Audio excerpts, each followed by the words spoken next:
Hey now, we are getting over, and I am the Silver King, Adam Silverstein, here for the 750th time to lead you through these hard times.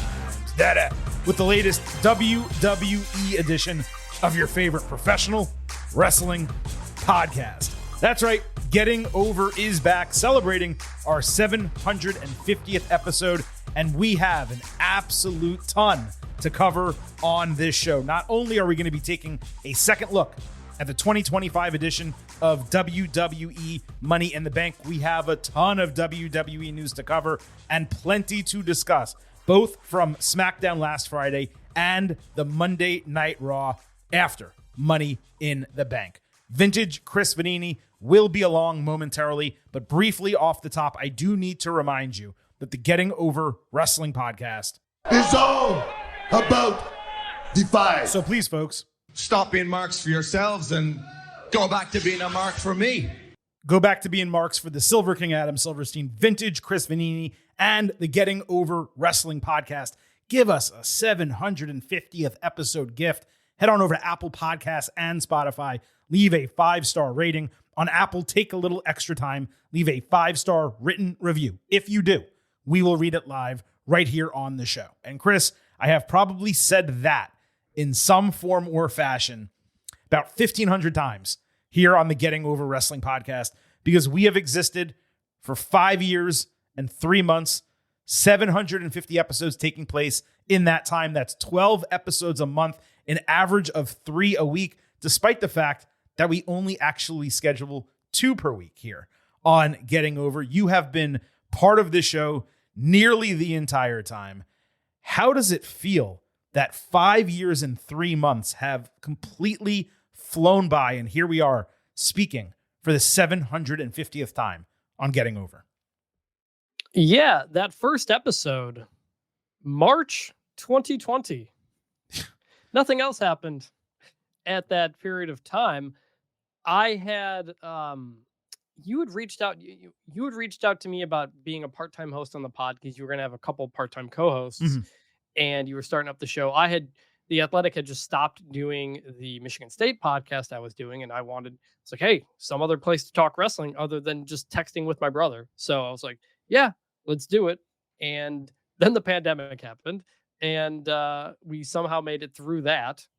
And here we are. And while it's 750, to be fair, I've only been around for maybe half of those, 2/3. Well, no, you've only been on half of them, but you've been around for all of them. Yes, but you are the one who really puts in the work for every single episode, as I'm not there every Thursday for the NXT AEW shows. But yeah, man, we've made it to 750. Yeah, really the existence of AEW, it exploded the amount of content that you need to do in order to properly cover professional wrestling. And, when we initially started the show, it was, we'll talk WWE, and NXT certainly was super popular then. And this upstart AEW we'll cover as well. But New Japan Pro Wrestling is going to be a really big part of this show. And we'll touch on TNA here and there. And the truth is that over this period of time, New Japan has fallen off significantly, at least from its peak. And obviously AEW is a significant part of that. TNA, we never had time to kind of get into it with any regularity because WWE with NXT and AEW have just simply taken so much of our time. And not just that, so many crazy things have happened over the last 5 years and 3 months. And, you mentioned you came on because you didn't really have an outlet to discuss wrestling with the Athletic in terms of from an audio medium. And it was similar to what happened with me. I worked, and I still do work for CBS Sports. And out of nowhere, I was kind of plucked, let's say from obscurity to a degree, to co-host a podcast, a wrestling podcast with Brian Campbell. It was called In This Corner. He and I started it together. Nick Costos came on as well, as he took over the hosting duties with Brian as the primary analyst. And Silver King was kind of just the third guy on that show. That transitioned names into the State of Combat. It became a little bit more MMA and boxing focused. And once that kind of time period went on with Brian focusing more on MMA and boxing, I kind of took the reins for professional wrestling. They decided to ultimately stop that show. Brian went on to do Morning Combat, a hugely successful MMA, and I think they touch on boxing too podcast that you guys should definitely listen to if you don't. And I was left without the ability to talk professional wrestling, as I suddenly had for multiple years after never being involved in podcasts previously and only really writing about wrestling for the website. And certainly back in the day, I used to have my own newsletter. So when I kind of asked everyone, I said, hey, now that we're not doing this and we're not going to get our toes dipped back into it, can I start my own show? And they said, yeah, as long as you do it independently and it doesn't interfere, you can do whatever you want. So it took a painstaking process to figure out how to do this on my own, what equipment to properly use, what to call the show. And there were a number of different names that I went through. Maybe for episode 1000, I'll drag out that notebook. I know a lot of people love to see like the gimmicks thrown away by WWE, the names and some of the things that wrestlers don't end up doing. So maybe I'll bring out all the names I considered for this show. The one I really wanted badly was Gorilla Position, but turns out there's a long-term podcast that's called that. So I settled on a couple other names, and Getting Over was ultimately the one that wasn't being utilized and I thought was the best expression of what this show is about, right? We are largely focused on what is getting over with the audience and who is not. I mean, it's been an incredible 5 years and 3 months, 750 episodes at the rate we are currently recording shows and the rate that WWE and AEW are putting on special events. Yeah. I mean, we might hit, 1,000 next year, but really it should be about a year and a half away before we hit that huge number of 1,000. But it's been awesome to do this. It's been a privilege that so many of you listen to us on a weekly basis.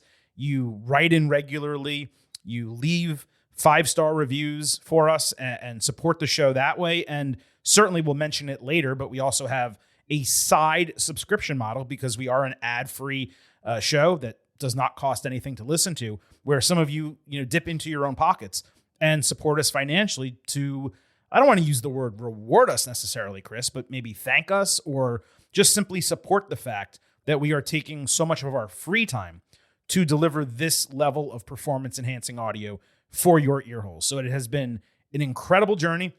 We are not going anywhere. And like I said on last week's show, we had a huge celebration planned, some special interviews, some special segments on this show. It ultimately just did not come together.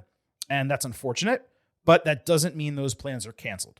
So keep those ear holes open because in the ensuing weeks and months here on Getting Over, we do hope to continue interviewing major superstars in WWE, possibly talking to a number of retired veterans as well. And we plan to keep this performance-enhancing audio content as high as possible so all of you can continue enjoying what we have to say and the way in which we feel like we need to say it. So 750 episodes, not yet in the books. We're really just getting started here on this show. And for those of you wondering what is going to come of the bet and vintage Chris Vanini needing to pay up for the Silver King's correct prediction that John Cena would win a WWE championship at some point during this final year. Well, Chris, that's just going to have to wait. We're going to need to ensure that you're caught by surprise and don't have any real momentum going into your payment, which will occur on today's episode at a time of the Silver King's choosing. And for those who may be listening for the first time or you've missed what this entire bet is about, the long and short of it is Silver King was confident that John Cena would win a WWE championship at some point during this retirement run. Vanini, I never call you Vanini, Vintage, was steadfast that he would not, and we decided to wager on it with the loser needing to rap John Cena's entrance themes. As usual here on the Getting Over Wrestling podcast, the Silver King won, Vintage lost, and he will be paying for that later on this episode at a time of my choosing. Now, Chris, we have a loaded show, as we always do here on the Getting Over Wrestling podcast. We're going to be starting with a second look at WWE Money in the Bank. We're going to cover a bunch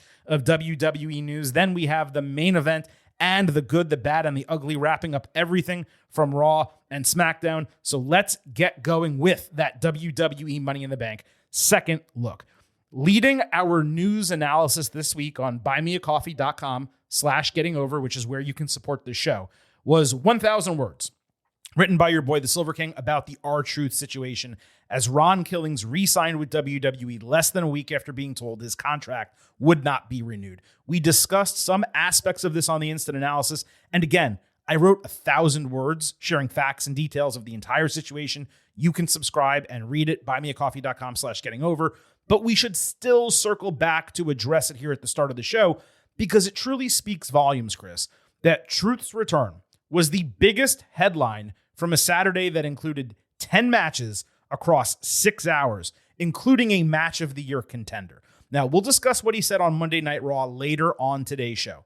But off the top here, I can tell you that while fan sentiment played a significant role in Truth returning, his coworkers standing up for him backstage, that was perhaps even more important. It's also important to know that WWE had wanted to keep Truth in the fold. He was not renewed because they couldn't agree to a reduced salary, which, as I said last week, is what happens when you have a long-tenured employee who doesn't do as much as they used to, but they have a contract that keeps increasing year after year. Of course, despite this being a hugely positive moment on Saturday, a situation where the fans and the workers won, they forced the suits to listen to them, there had to be some further controversy because we cannot just be happy and enjoy things that happen. And to be clear, Paul Levesque helped that along by trying to claim after Money in the Bank that this was all part of the show, despite it being immediately clear in the aftermath. That was not the case because every other person, Cody Rhodes, Kathy Kelly, whomever, said the fans and us superstars won and Truth is back in the fold. To be fair, I took that response from Triple H as basically like, I'm not going to tell you, and I'm just going to kind of pretend it's part of the show. But it wasn't him saying, he didn't say this was the plan all along, to be fair. He did not, but because he answered it in the way he did, that was extrapolated by certain people, right? Who want to either paint WWE or Triple H in a bad light because, heaven forbid, they just admit that, this is the reality of the situation. And it was that question, is this a work or is it reality, that kind of has swept through the wrestling ether over the last 48 to 72 hours. It was the appropriate conversation to have immediately in the moment, but it took on another life Monday because of Triple H's comments and the way certain so-called wrestling journalists like to operate by taking fan sentiment and twisting it into negative tweets and headlines. So I want to make two things clear off the top here. Number one, Levesque screwed up. All he needed to say at the podium was this: it was an oversight and miscalculation. Our fans and superstars made their voices heard. We are so happy that Ron decided to let us correct our mistake so he can finish his career the right way. That's all you have to say. It was another unforced error, though, Chris, by him in WWE.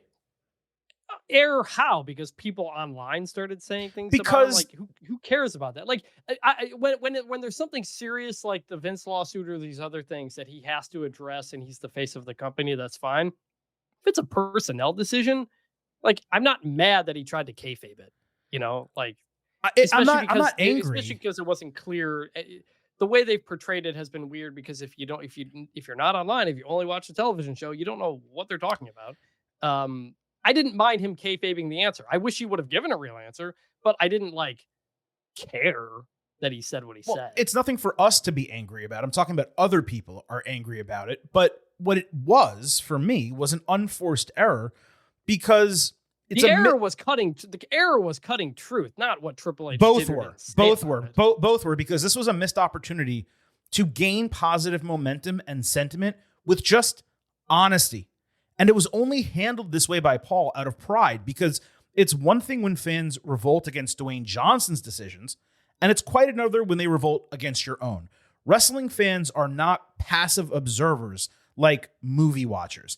They're active participants. When they actively affect your product, tell them that they did that. That creates goodwill. It's really not a hard calculus. One of the reasons momentum was so strong behind WWE after WrestleMania 40 was because We Want Cody succeeded, and WWE told the fans, we heard you, we made the adjustments, and we gave you what you wanted. They had the ability to do that here, especially coming off of all the negative headlines from WrestleMania 41 and everything we've been discussing over the last couple of months. They had a huge opportunity in the palm of their hands to get back in that kind of positive momentum swing. And they just chose not to let it go because of pride. He could have addressed it differently. That's all I'm saying. The weird part is it's not consistent because you do have R-Truth out there tweeting, hey, I'm back because of the fans. Right. You know, like you do have people in the company saying that. So Cody and Kathy said it on the broadcast, on the post show. So you missed an opportunity to like fully do that because then you put out kind of different messages. I agree with that. That's all I was trying to say. So that was number one. And number two, something that's been lost in this whole discussion about whether the R-Truth situation was a work. Fans did not jump on social media saying, wow, we got worked flippantly.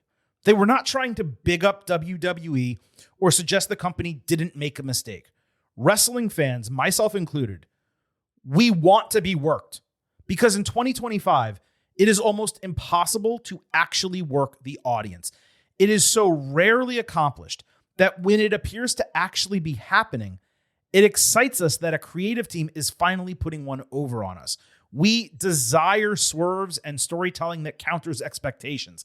That was not the case here, obviously, but it was precisely why fans reacted in that manner, because we continue to hold out hope that the magic of professional wrestling still exists and has not been tossed aside for spoiled debuts and predictable booking. Fans wanted the truth situation to be a work because in an era when wrestling is opening the curtain and shoving our heads into it more than ever before, getting swerved and surprised, it's more rare than it ever has been, and perhaps more appreciated than it ever has been because it happens so rarely. Yeah. My first reaction to Truth coming back was, oh, they did work us, and I'm glad we got worked. That's fun. I like that. Mm-hmm. I like not knowing everything that's going on. But then the more I thought about it and realized it wasn't a work, but wanting to be worked, again, that's why I don't read the spoilers. I don't read that stuff. Like, I want to evaluate the story based on the story they're telling us. And that's where it was a little bit inconsistent because a real life work that is not really explained on television is a bit confusing. So yeah, be glad you want to be worked. I am, but we didn't get worked. Right. And so people criticizing WWE fans for saying, oh my God, they worked us, or I hope they worked us.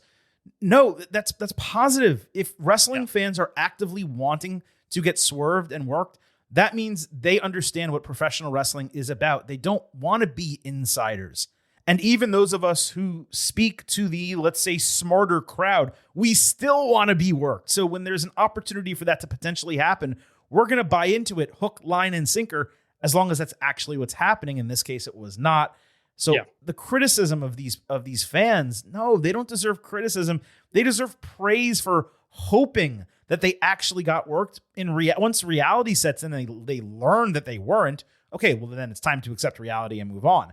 But initially, the reaction of, oh my God, WWE worked us, that's what you hope to get. And that's what WWE and AEW and TNA and New Japan, they can only hope to develop moments like that. Because if they can and if they do, their product is going to be better for it. So that wraps up the R-Truth of it all, the Ron Killings of it all from Money in the Bank. Let's go match by match, Chris. Quickly go over any additional thoughts we had on second watch. Cody Rhodes and Jey Uso against John Cena and Logan Paul. I was at 3.75 stars B+, and I stand by that. A Spotify listener whose handle is emojis of a pancake and a unicorn, and a Twitter listener at Only Real Hooper. They both pointed out how Shawn Michaels did the springboard moonsault outside in and around the table quite often. I'll also add that it was literally how JD McDonough broke a rib and punctured a lung earlier this year, which is why he now does it to the ramp side. So, Chris, unfortunately, you got to take the L on that one, my man.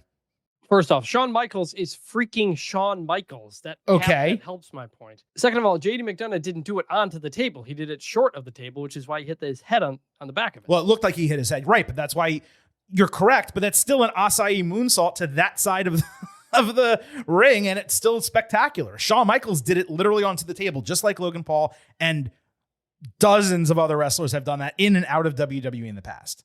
You just said you hadn't seen it before, that it was spectacular. Look, if you want to say, look, Logan Paul thing wasn't impressive because Shawn Michaels. It was impressive, but it wasn't unique. Those are two different things. I'm just saying it was crazy. And I got a DM from a listener who agreed with me and was surprised. He said you no-sold it. You didn't no-sell it. You think No. it was very impressive. Yes. But I think you downplayed how impressive that was. I think everybody did, because WWE's tweet about it was a reference to WWE 2K. And a couple people were like, this is crazy. I'm surprised. Yeah. I did not. Let me be clear. I did not downplay it at all. It was incredible visually, and it takes spectacular athleticism to pull off something like that, because it was a perfect moonsault. But that doesn't make it unique just because it was cool. Well, again, in WWE, if the only people you can tell me recently who have done that through a table is Shawn Michaels. That's just a couple examples. Many people do the springboard Asai moonsault outside, landing on the table. They don't do it that table. far. It's that far and through the table. It was crazy impressive. Yes. Really good. Okay, just not unique. That's what I was trying to say. Sure. Women's Money in the Bank. Oh, sorry. Did you have anything else on this match besides that? Literally defending my take was the only thing. Okay, yeah. And me mentioning your take was the only thing, too. Actually, I do have one more thing on that. Logan Paul's sell of the move was fantastic. Mm-hmm. He lays there with his eyes open, and he looks like he's dead. Like, it was like a little part of it that he sold it well, too. Yeah, he and Jey, I think their backs against the barricade, watching the end of the match with Truth running in and Cody and Cena. It was a great visual of those two. This was Logan's best match in a while, because his recent ones have not been good. So that was correct. It was really a standout show for him, and credit him for that. Women's Money in the Bank: Rhea Ripley, Alexa Bliss, Roxanne Perez, Julia Naomi, and Stephanie Vaquer. 4 stars, A-. Thought I would rewatch this and change my grade, but no, I was on point. The finish did lack that climactic element that I wanted. I believe many are discounting that it was really hype as a match, and there were some major spots. Even if we didn't get all the high risks that we wanted, it was still excellent, but it was more of a wrestling match with ladders than a ladder match, if that makes sense.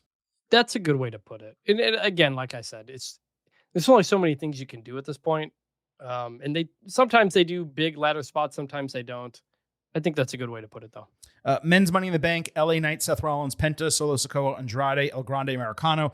I went 4.25 stars, A here. I stand by what I said about commentary going on far too long about Americano at the match opening and then again in the middle. I enjoy it for 30 to 60 seconds on Raw, not 10 to 12 minutes of the same conversation over and over again during a PLE match. Wade Barrett, he had an incredible explanation for Americano's metal plate, saying he was using it to chill the swelling from Penta's headbutt. He also talked about knowing that Americano was not Gable, obviously, like we all know, because he has different nipples.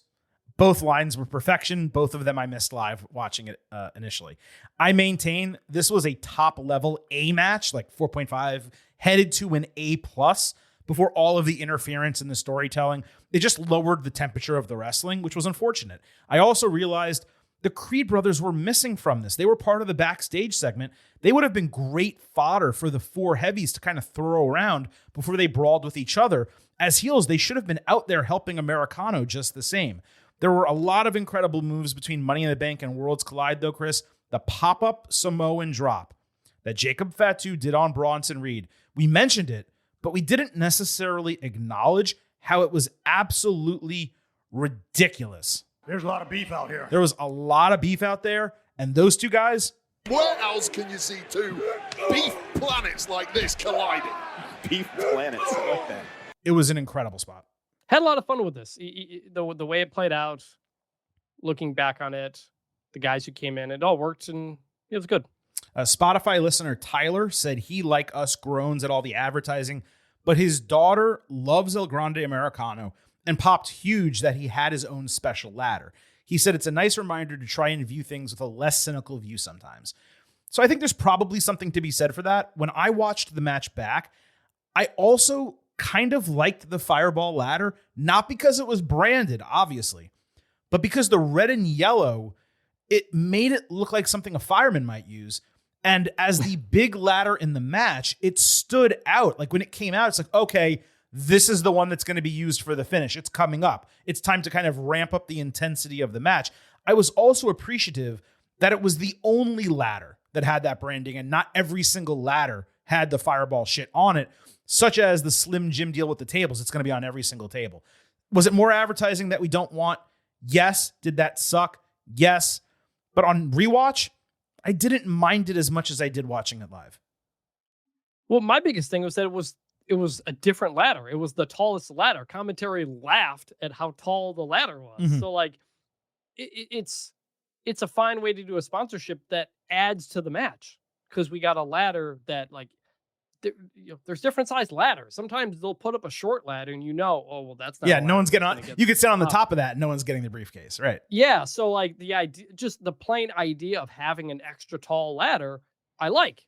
And if you want to throw a brand on there, fine. I thought this was an example of a positive way that doesn't interfere with the match. It actually kind of added to it. It kind of did a little bit. We wish the branding wasn't there, but I kind of wish they also did more moves off the ladder, right? Because if you're going to have a super tall ladder, sure, it's cool when you climb and get the briefcase. Right. But do a cutter through a table or a power bomb, something really super cool. You need Jeff Hardy doing something crazy. Yeah. Like when he did, in the TLC, I forgot which one it was. It might have been the first one. The When he does Swanton it bomb? outside the ring, the Yes. Swanton on the ramp. That was the extra tall ladder. They had an he did extra it tall off. ladder. I think they stacked tables to reduce like the distance he had to cover, and then he did a Swanton bomb off of it. That's what I would love to see. Barely made it, too. Right. That's what I would love to see. Put one of those outside the ring, do a crazy spot like that. Maybe not a Swanton specifically, but really utilize it. And they didn't necessarily utilize the ladder in that way, other than here's the tall ladder. That means the end of the match is coming. But it was still a really entertaining match.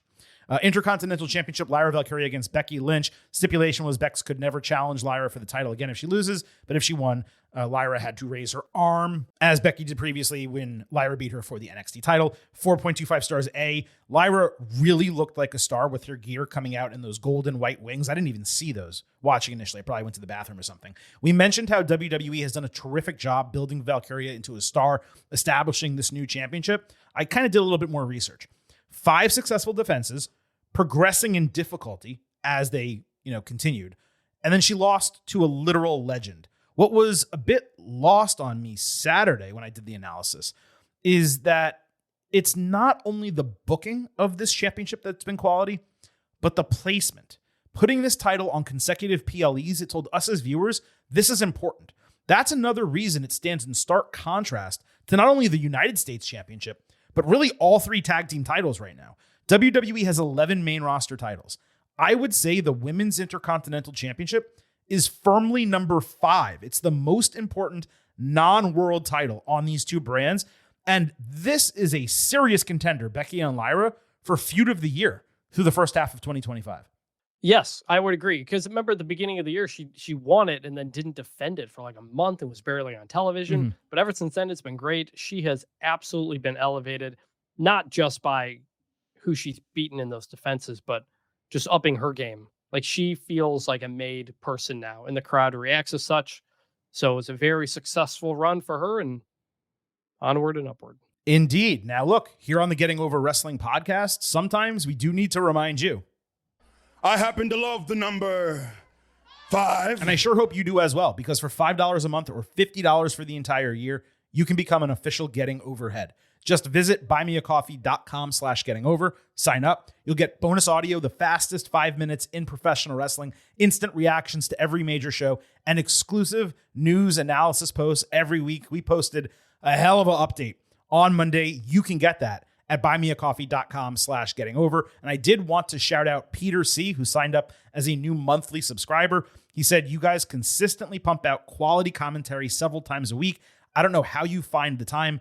Free podcast that is ad-free. I can't emphasize this enough. Keep it up, and congrats on 750 episodes. Peter, we greatly appreciate your support, and we acknowledge you. Acknowledge. Big acknowledgement right there. Acknowledge. Now, as mentioned, we still have a ton coming up on the Getting Over Wrestling podcast. We have the main event, the good, the bad, and the ugly, and Vintage paying off his bet to the Silver King, rapping John Cena's entrance theme. But I'm afraid I've got some news. And we do have a few items to tackle before we get to all of that. WWE WrestleMania 42 was officially announced for Las Vegas during Money in the Bank. The gimmick is anything worth doing is doing twice.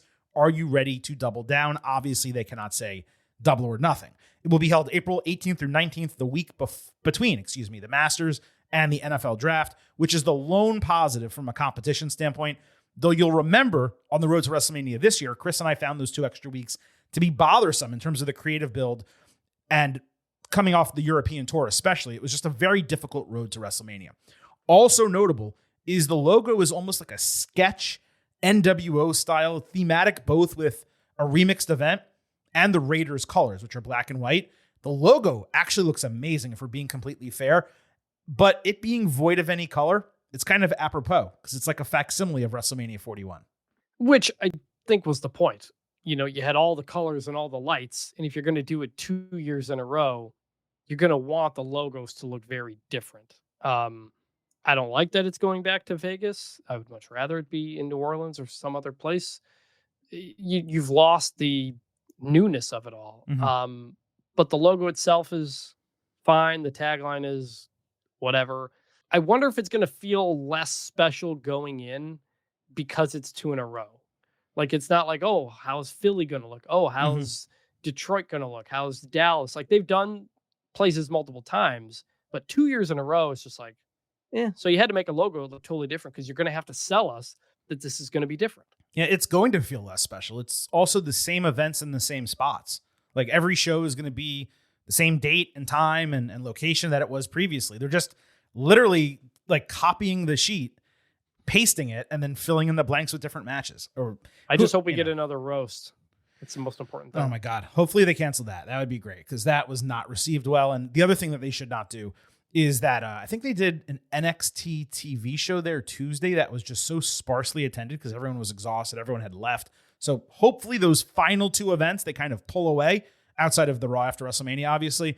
And that will make it a little bit more palatable. But yeah, I don't know. It's interesting when you say, like, let's go ahead and repeat the entire WrestleMania week.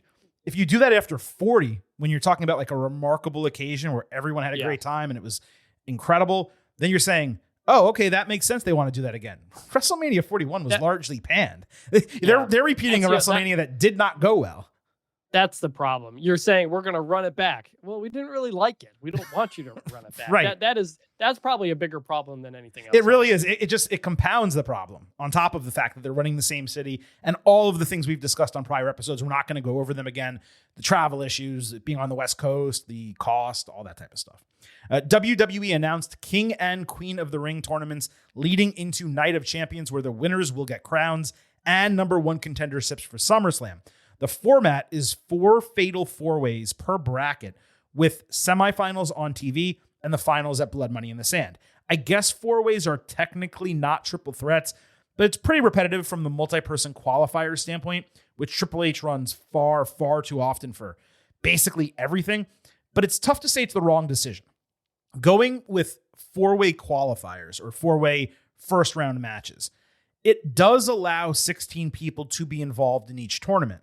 And it's the only way to accomplish that on a 3-week timetable without having multiple matches per show. 16 is the number you want in a tournament like this. Going with 8 in the past, that was always a cop-out. I'm sure we can all agree a 5-round single elimination tournament, that would have been more attractive if they had the time. When WWE decided on Crown Jewel in Perth with Night of Champions in this spot, you and I were worried that these tournaments would be completely canceled just 1 year after being reintroduced. Now, what's still strange is that the Crown Jewel matches, which were created for Saudi Arabia, will be held in Australia. But we're getting the tournaments here, and we're getting 32 people involved. Those are positives at the end of the day, as is the continuation of King and Queen of the Ring. So is it perfect? No, it's not. But am I pleased they're doing it? I absolutely am.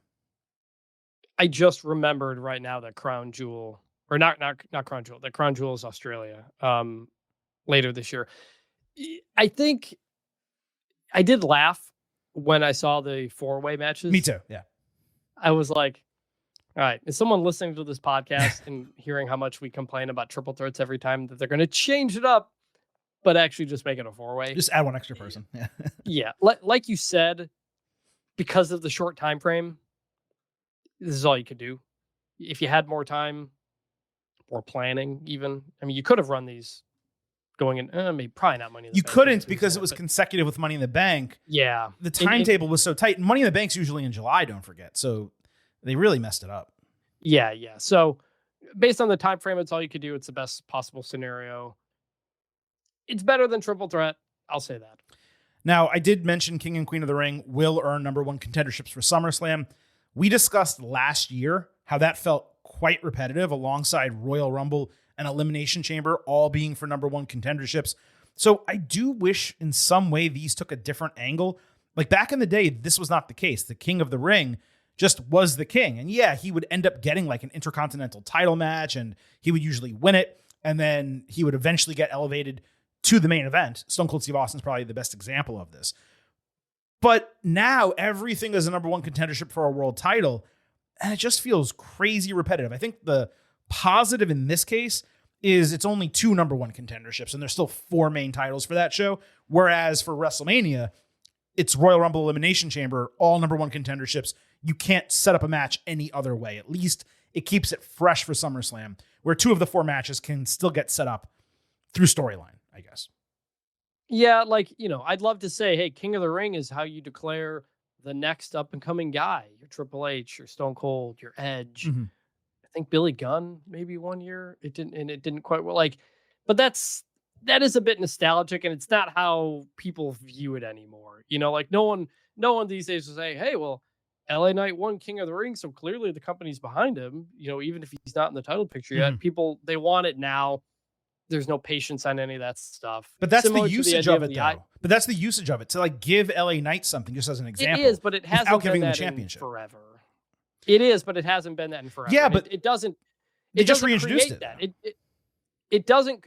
If when Xavier Woods won it a couple years ago, we thought oh, this means the up and coming Xavier Woods. It didn't happen. Wade Barrett back in the day. Yeah, that was a different scenario where Roman Reigns just stomped on that crown and they just forgot that he was King of the Ring. Yeah, that was terrible. It kind of doesn't. I like the idea of that. Hey, you didn't win. You're not in the world title match, but hey, you won King of the Ring. That means something, right? It doesn't really anymore. It's. I would like that, but I think it's been a long time since that was actually the case. I'm just saying that it could. It could, but I think the issue is they don't want people walking around with the crown and scepter being King Booker as their entire gimmick for 6 months. And they can't figure out a way for it not to be a number one contendership and not to be a king gimmick. Right. Well, I think Edge, didn't he carry around the Grey Cup, the CFL Grey Cup for a long time? Sounds familiar. Or something like that. So you could just not do one of those 2 things, you don't, but that's what I'm saying. It's got to be a gimmick. I'm just saying people are mad online that LA Knight didn't win Money in the Bank. And if you turned around and he won King of the Ring, but it wasn't a number one contender, it was just for the title. Mm-hmm. People wouldn't be okay, all right, clearly they're working at LA Knight. People wouldn't take it seriously, I think, at this point. I don't know if I agree with that. Get it? I don't like it.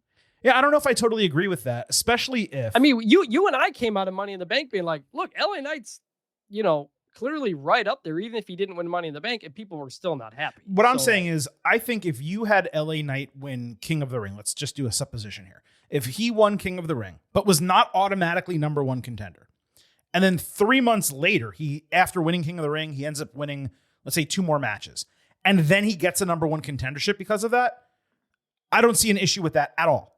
He gets to ride the king thing for a couple months. I'm the king, and this is just the start of my elevation. But in the moment of winning it, no one's going to think that.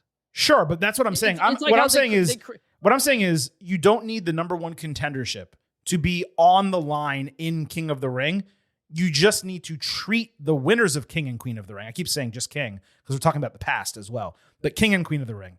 We just need to make sure that those winners are elevated, even if they're not immediately granted number one contenderships. That's the way I would book it if I had the pencil. That's what I'm trying to say. Yes. That's all. Agree. There were a lot of responses to our comments about Naomi's hair color last week, which was pretty funny because it was kind of just an aside on the show. Longtime listener Michelle said that Naomi's hair is red because of the razor blades, presumably they cut her head and now her hair is red. But I don't see anything in storyline where that was the case. And also, if you're going to do that, what you do is you give her a crimson mask. And then you keep the red in the hair coming out of it. I still stand by my take. Her hair should have yellow in it in place of red. Her entire gimmick is proceed with caution. What I will say is that the red does make her look more unhinged. And the way she, her eyes bugged out of her head in the post-show press conference at Money in the Bank, when I saw that with the red and she was like shit talking the fans, I said, okay, you know what? This works better than I thought it did. Yeah, the red helps for the unhinged part of it. I just liked it before that because it was like cool. Like it was like cool and sharp and like composed. But if you wanted to be less composed, then yeah, I still, just my own personal take, I think it looks better without. But that explanation of where the red can work, I buy it. It could. Yeah, I don't know that was actually said, but fair enough.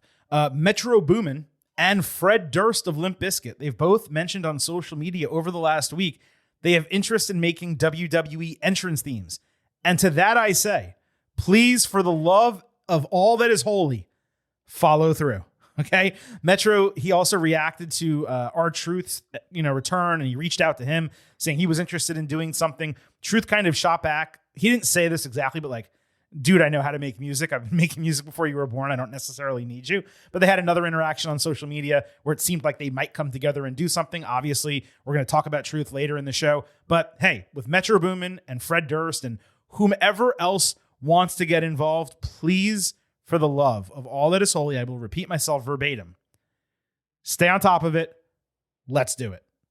With a tear in my eye.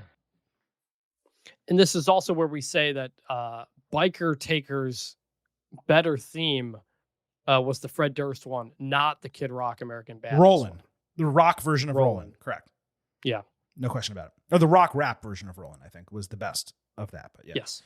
The Miz isn't and wasn't going anywhere. It's ridiculous that it even became a story without any basis in reality. This is another topic we dove into during buymeacoffee.com/getting over the news update we did on Monday. We also touch on Corey Graves, Penta, Ray Phoenix, Karrion Kross, and Mike Santana. So please go and read that if you want more on The Miz. Devin Robinson at GTS Robin wrote in, said the online discussion around WWE is becoming insufferable, and I can't really take much more of it seriously. You guys have talked about the bad PR coming out of WrestleMania, leading to a negative sentiment toward the company.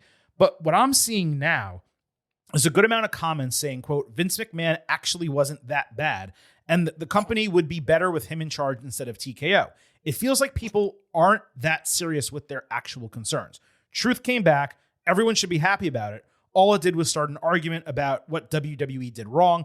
Most of the constant outrage just feels forced and performative. I hope you have more time to discuss it this week.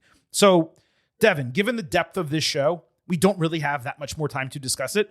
But I thought your comment and what we said earlier about Truth, it kind of summed up the situation. It's important to remember that certain wrestling media feed on negativity for clicks. WWE has created a couple unforced errors of their own doing recently. So piling onto those, that's where the money exists, especially because their chief competitor right now has righted the ship from a PR standpoint. Now, to your point, it's performative. And anyone suggesting WWE would be better off with Vince from a creative standpoint, because Triple H isn't booking your favorites exactly how you want, they are being simply ridiculous. Might it be a more palatable product visually without all the ads? And from a time management standpoint, us having fewer major events to cover? Sure. But the TV product right now, the creative right now, it is eons better than what it was at the end of his run. It's in a different stratosphere. Go watch anything on WWE TV from like 2013 to 2021. Like, it was terrible. It like was. More often than not. It was really bad. I don't like all the ads either. I don't like so many events happening all the time. But that's different than the booking. Like you can be upset at the business decisions. Yeah, Vince McMahon didn't want to put anything on the mat. Cool. Like, I like that. But that's different than Vince's booking, which was terrible. Yeah. Not to speak of the horrible allegations about Yeah, that's not to speak about him as a person. We're not talking about that stuff. Yeah. But just, no, go back and look. There's a reason WWE TV ratings spiked as soon as Triple H took over, because it got good again, because it was very bad for a long time. We've been doing this show for 750 episodes. And for the first, up until the change, First 600, no, first 500, I would say. Yeah. A lot of those shows were a slog. And there were times we struggled to find a good and good, bad, and the ugly. Like, go listen to an old episode of the show to remember what it used to be like. So there were episodes where it was like 7 or 8 uglies in one episode. Now we're lucky if we get, or not lucky, but we're unfortunate, I guess, if we get one a true ugly on an episode. We'll throw some bads in there. But week to week, the product, the creative, the wrestling, the level to which the superstars themselves as human beings are enjoying their life and their work life, I should say, it's night and day compared to what it used to be. And yeah, there's the TKO of it all, and there's a lot of stuff that comes along with that that's frustrating and that we don't like, and we express that regularly here on the show. But when you watch Raw, let's transition to this Raw on Monday night, which, by the way, went 2 hours and 40 minutes. But not only a great show, but those extra 11 minutes or 10 minutes ensured nothing was left off the program except for Karrion Kross. But when you watch Raw on Monday night, that show doesn't happen under Vince McMahon. Not even half of that show happens under Vince McMahon. So, I mean, it's night and day as far as I'm concerned. Now, to go back to this Raw from Monday, and we'll wrap up the news segment on this. This is what I'm talking about when I say WWE needs to blow past that self-restricted 2 hour and 30 minute barrier, whether it's an extra 5, 6, 11, 25 minutes, switch it up. You have the flexibility to do whatever you want. The Phoenix crowd was on fire Monday night. Wade Barrett on commentary made the presentation so much better for the viewer at home. And the creative was completely on point. I had issues with the first 2 segments of the show. We're going to talk about those momentarily. But the latter 2+ hours, frankly, it was utter perfection. This felt like a Raw from a year or two ago. Not much of what we've been getting in 2025. Good episode. In part because all the stars were there. Cena was there. Punk was there. Rollins was there. So, like, that's exactly what you want from Raw. It was good.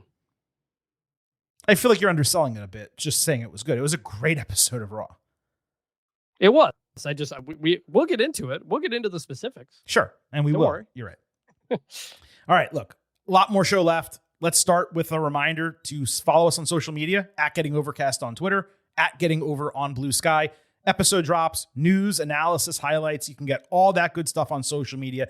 You can also send in questions and comments for the show. You heard some of them already on this episode. There's plenty more to come. We appreciate your feedback. We love answering your questions, discussing topics that you bring up. You can do all that again on Twitter at Getting Overcast, on Blue Sky at Getting Over. And please remember to subscribe to us on YouTube at Getting Overcast. You get full-length audio episodes if that is your preferred medium. You also get full-length videos of every interview we conduct here on the Getting Over Wrestling podcast now and going forward, plus clips of past interviews we've had with the likes of Becky Lynch, Seth Rollins, etc., all of that on YouTube at Getting Overcast. With that out of the way, it is officially time to dive into our breakdown of everything that happened across Raw and SmackDown that we did not already discuss on our WWE Money in the Bank Instant Analysis podcast. So let's get that started, as we always do and as we have done for more than 5 years here on the Getting Over Wrestling podcast, by sliding into the main event. This is the main event. John Cena opened Raw saying truth is a lie because fans wasted their breath and energy saving a sideshow comedian whose greatest accomplishment in WWE was pretending to be him. The crowd chanted accordingly, so Cena said the fans were just losers with no real power. For the first time in 2 months, WWE finally put the countdown clock back on the Titantron, down from 36 originally to 27, and then 19 for that night in Phoenix, 18 afterward. And it got the exact reaction I had been wanting weekly. Cena dared fans to use their voice to not send him a clown, but send him real competition. This was meant to be a layup for people to chant CM Punk. Maybe like 10% of the audience got that. Punk stormed out anyway in an awesome Ramon sweatshirt, sharing the irony that they basically switched places in WWE. Punk said he's not going to defend the establishment, shill for WWE, or support TKO's billionaires. He's out there for the people who picked him and never picked Cena. He called out Cena for kissing the final boss's ass and reminded that Cena said, "I'm sorry," before the STF at Elimination Chamber because he knew turning heel was wrong. Punk said the title has corrupted Cena, and while he wasn't seeking it initially, and it makes him a monster when he holds it, he is willing to become a monster to stop another one. He was willing to let Cena choose the date, but he questioned his manhood if he didn't do it that night. Cena dramatically responded, "John Cena, CM Punk, one final match, the best in the world versus the greatest of all time for the undisputed WWE Championship. Let's do it." A match like this you're going to follow me to Saudi Arabia, and we're going to do it at Night of Champions. Balls in your court, hero. Are you fucking kidding me? The crowd went from on absolute fire, ready for them to do it in Phoenix, which we obviously knew wasn't going to happen, to dead silent. And I mean dead silent with like scattered boos. Watch it back. The way he built up this announcement, as I just laid out, I was positive that he was going to say SummerSlam. Because why wouldn't you want John Cena and CM Punk, by far the most anticipated match in Cena's retirement tour, in the main event of the first 2-night SummerSlam in company history with 7 whole weeks to build to it? Instead, you're going to do the match, the Stone Cold Steve Austin Rock equivalent for the Ruthless Aggression era. The match that your loyal fans would travel across the country and spend thousands of dollars to see. You're not doing that at SummerSlam on 7 weeks build. You're doing it on 3 weeks build at a completely unremarkable show in fucking Saudi Arabia, of all places. Off is a direction you can fuck. What a fucking joke of a decision. Compounding my frustration is that this segment shockingly lacked. Cena wasn't fully back to the villain voice, but he did kind of sneak it into his promo again after he had been way more realistic the last couple of weeks. Then you have Punk come out and basically say, I'm going to tell you off and there's nothing you can do about it. Except he doesn't actually say anything that cutting or insulting other than the Rock mention, which Randy Orton had already done. And by the way, he did it better. But Punk's out there saying in the promo, he's not going to protect the establishment or answer to billionaires. Yet he agrees to a title match in Saudi Arabia. And that's just the kayfabe of it all. I'll come back to the reality after I let you get in, Chris. The Cena Punk match is a booking that absolutely needed to happen. Bringing back the countdown clock, similarly, needed to happen, as I've been stating for months. Punk making multiple callbacks to the pipe bomb promo and his prior Cena confrontation promo from like 12 years ago. That was cool as hell. But the lack of verbal barbs and the brain dead decision to put this match on that show, I am just shocked. And frankly, I'm appalled by it. I am fucking furious about it. And I don't try to swear much on this show, but this went from one of the best segments of the year, it felt like it was on pace to do, to one of the worst. This Cena's retirement run, the number one match people want to see is CM Punk and John Cena. And you're going to do it in frickin' Saudi Arabia. Blood money in the sand. We on the show and collectively as WWE fans have gotten kind of numb to the Saudi of it all, and largely accepting of it because, you know, they would do some stuff over there, but not always like the most important stuff anymore. Like, we're not just getting, you know, one of Brock's 2 matches a year over there or stuff like that. You know, LA Knight, his title match was over there, Logan Paul. So like, it's not the really important stuff. And now you do this, the biggest match you can do the whole rest of the year, and you do it here instead of SummerSlam. This is unbelievable on so many fronts. It's insulting, and I wonder if it's going to bring back the booing of the mention of Saudi Arabia shows that used to be the case. Now we only have a couple of weeks. Maybe WWE can just put their head down and get through it.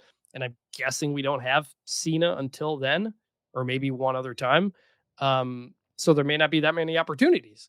But this is insulting. It's awful. It's terrible. It's the worst possible thing you could do on this John Cena return. Yeah. I hate it. To be clear, we're not accepting of this show and the Saudi deal. We have resigned indifference to it in that we know it's happening. We know we're going to cover it. We know we're going to watch the show because we like the product and it does advance the storylines. And we basically have to watch it. But in no way do we support or accept that this is the reality of the situation, especially when it now comes to this match on this particular show. So to kind of punctuate what you were saying.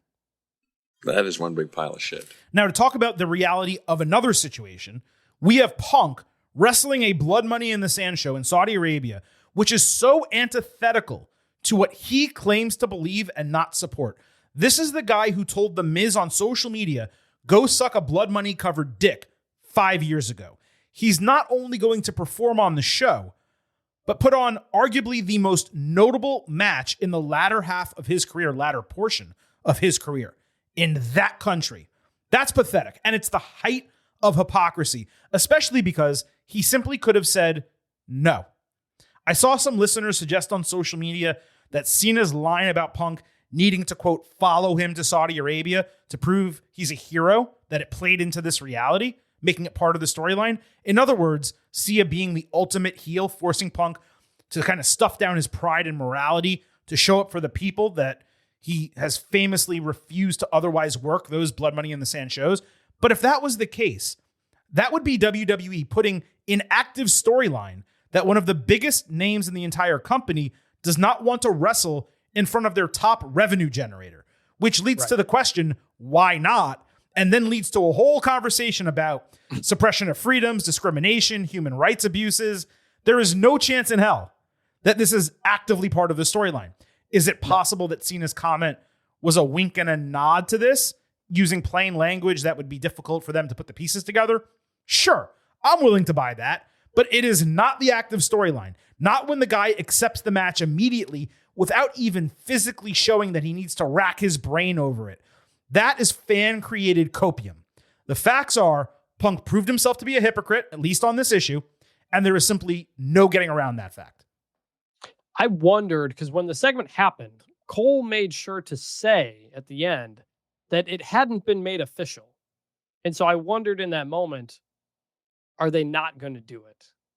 And Punk says, no, we got to go to SummerSlam or something. But then by the end of the show, no, it became official. Yeah. Like, we didn't even get Punk's, like, you're on or something. Like, Punk backstage talking to Adam Pearce or Sami Zayn or whomever. I don't know what to do about this. Sammy would not be the right person. But, talking to whomever, hey, I'm not sure. Should I really go through with this? Should I try to make it another date? I don't want to be a coward. Like, they could have done something to play into it, and they didn't.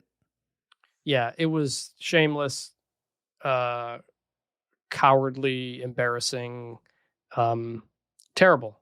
And I'm guessing, there's no way for the fans to change that. Like, they brought back R-Truth because we're not giving WWE $25 million or whatever it is. Even if you did, like, run it back at SummerSlam or something, or put him in a tag match in Saudi Arabia or something, like, surely you can do Cena Punk for the Saudi Prince in Saudi Arabia without having to do the one last, like he said, this is the last one. Right. It's not like they were like, all right, we'll do it and maybe we'll run it back again or something. No, like, we thought, could Punk be his final match in Boston if that's his final show, as we think? Like, no, this is the last one, Saudi Arabia, and you're telling us it's the last one? Like, it hurts. Like, they do the Randy Orton match in his hometown of St. Louis. They don't even have Chicago booked for a major show this year, but they could have done it in another major American city. They could have done it at Saturday night's main event and done a commercial-free final half hour. Same thing on Raw or SmackDown. There's so many other venues and opportunities where they could have put this match, and they just stuffed it here. And it's a middle finger to all of us, and a middle finger really to all the fans who would have traveled to potentially see it and invested in these guys for decades and are so happy Punk's back, and we're so looking forward to this match. Because you're right. If they didn't say that it was the one final time, right? And they went out there and had a match and there was a DQ, Logan Paul, whomever, whatever happens, right? And then they ran it back at SummerSlam and that was the final match. Cena says to Punk, this is the last time you ever get to fight me. It would be much more palatable. But they went out of their way to tell us this is the final time they're going to fight and it's going to be at Blood Money in the Sand. Do it in Saudi. Don't tell us it's the last one. Have Cena cheat to win, and then you have a stipulation he can't cheat or something, and you do it at SummerSlam. Like, that, it's the one final time of it all that I think makes it the worst part of the song. You don't give a damn. And my problem is I care too much. Apparently so. I did forget to point apparently out. Apparently not enough, frankly. Well, we care, is what I was saying. We care too Not much. him. Yeah, not him.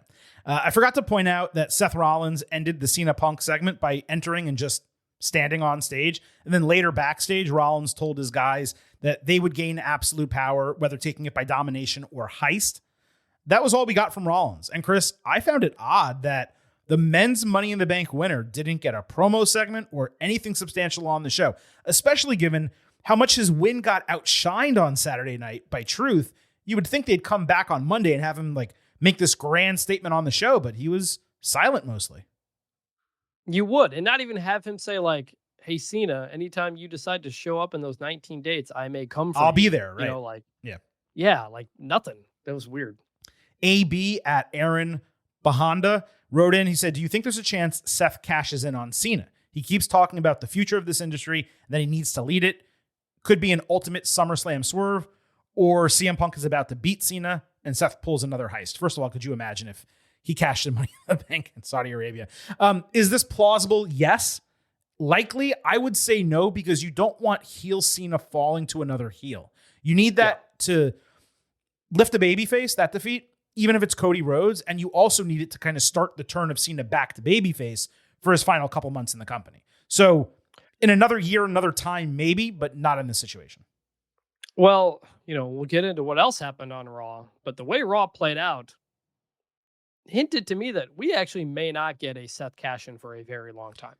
I agree with that sentiment. Let's go ahead and talk about what happened over the remainder of Raw, because this is the second of our 3-part main event, which I forgot to mention at the top. The World Heavyweight Championship was on the line Monday night. Jey Uso defending against Gunther. There was zero build for this match during the show, not even a highlight package of their history like there was during Money in the Bank, unless I completely missed something, which is possible, but I don't think I did. It just main event. Real quick, they did it on, I think, SmackDown. Or maybe, I think it was on SmackDown. I think they did it during Money in the Bank. No, they did. Could be. They did like a rock music one that I really liked. Right, but they didn't do anything on Raw to like preview, hey, this major match is coming out, which is weird. Yeah. Right, that's what I'm saying. Gunther ran away to avoid a sleeper hold early. Jey sold his injured midsection just as he did after the PLE. There was a great camera shot of Gunther recognizing that his midsection was hurt, live right before he tore off Jey's shirt, attacked the bandage area. He also removed that. He had a release German suplex ringside. Jey came back with a nice delayed vertical suplex and later a tope suicida, still selling the chest. Jey barely got knees up to block a splash, hit a really weak spear to the top of Gunther's chest. Then he hit an Uso splash and didn't sell the ribs at all, which was a huge mistake. Gunther countered another spear with a lariat. Jey countered a powerbomb with a hurricanrana. Gunther did a powerbomb stack, and then he speared the life out of Jey, which frankly was better than any spear either Jey or Jimmy have ever delivered. He landed 3 short-range lariats only to get run into the top turnbuckle, eating another spear. Jey missed an Uso splash. This time he sold the ribs. Gunther locked in the sleeper. Jey thrice got taken to the canvas before reversing it. Gunther was able to reverse it back before Jey completely passed out, with Gunther regaining the World Heavyweight Championship in 22 minutes.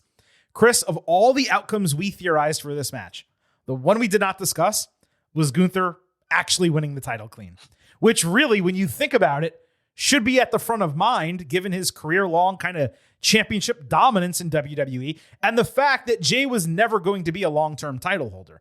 It's just that we have been conditioned for there to not be short reigns with this title, and because of that, it was mostly out of mind as a possibility. I simply figured, and I presume you did as well, that Jey would be used so Rollins did not have to beat Gunther for the title. Whether it happened here or in another spot, that was the idea. Consider that there was not even a hint or a tease of a Seth cash-in Monday night, which is stunning given his entire gimmick was about absolute power and achieving that goal as soon as possible. As for the match, this put their WrestleMania bout to absolute shame. They've now wrestled 5 or 6 times on TV and PLEs over the last 17 months.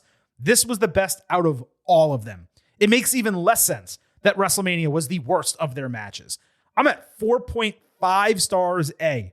This was probably the best singles match of Jey's entire career Monday night. He deserves his flowers. And that's despite some of the criticisms I mentioned in the breakdown, which is why I couldn't ever go higher than that. The knockout finish, I thought it kicked major ass. Jey was protected as much as he possibly could be with a clean defeat. He entered with an injury. Gunther pointed out in storyline how Jey had been wearing himself thin, not focusing on what was most important, retaining the strap. And the ending called back to their prior matches while giving Jey not only a big hope spot in the reversal, but proof that he had plenty of guts, trying, but ultimately falling to the sleeper after 4 different times where he fought for his life. I love how it all came together. Great long-term storytelling. At first, I wasn't completely sure about the creative decision. Ultimately, Gunther's 4-1 against Jey. I think there's also a DQ in there. It's a gentleman's sweep. Jey got one. Gunther proved to be the better and more dominant champion. And he's also the first 2-time World Heavyweight Champion now in WWE. I enjoyed being completely surprised at the booking. It's best when the viewer doesn't know exactly what's going to happen. It gets me more interested in watching next week. The creative here was great on a Monday night like this. And it was, Chris, the first time since WrestleMania 39 that we got a legitimate surprise with one of the biggest titles in the company. And that was a surprise retention. This is probably the first surprise title change since Bobby Lashley over Brock Lesnar on the road to WrestleMania 38. Big E won on an episode of television, right? Yes, but he telegraphed it, and that was the last time it's changed on TV. But he telegraphed that cash, and he goes, hey, tonight on Raw, I'm going to cash in Money in the Bank, and we're like, okay, yeah, he's going to win the title. That's right. So I was, one, surprised by this, which is always a good thing, as we said at the beginning of the show. But I'm not sure about the rest of it on a couple of fronts. Okay. One, if you're going to do the title change, why not do it at one of your every 3-week pay-per-views you're having? You know, like, why did this need to happen on Raw? You know, the Raw after Money in the Bank, you know, without a cash in or even hinted. 2, I didn't like Gunther's first run as champion. It wasn't as good as his Intercontinental run. It had gotten dry for a while. And Jey winning was great for Jey, but also just to have somebody else to have the title. You know, like, it's so I'm not thrilled about going into another Gunther world title picture. So I'm kind of like, we'll see. You know, Gunther's great, but an opportunity for him to, like, kind of go on a new path as a character after WrestleMania. Instead, he did one quick Pat McAfee thing, and other than that, just went and got his title back. So, I don't know. I don't know. I agree with everything you said about how his first title one was booked and perceived and not being necessarily excited for a second one. But I also believe just because it was booked poorly the first time doesn't mean it's going to be booked poorly the second time. His Intercontinental Championship run was not booked poorly. His NXT and NXT UK Championship runs were not booked poorly. And he's been booked relatively well and immensely strong during his WWE career. So I'm not personally concerned because I don't think it was the Gunther of it all that made the first run boring. I just think it was the booking and the creative.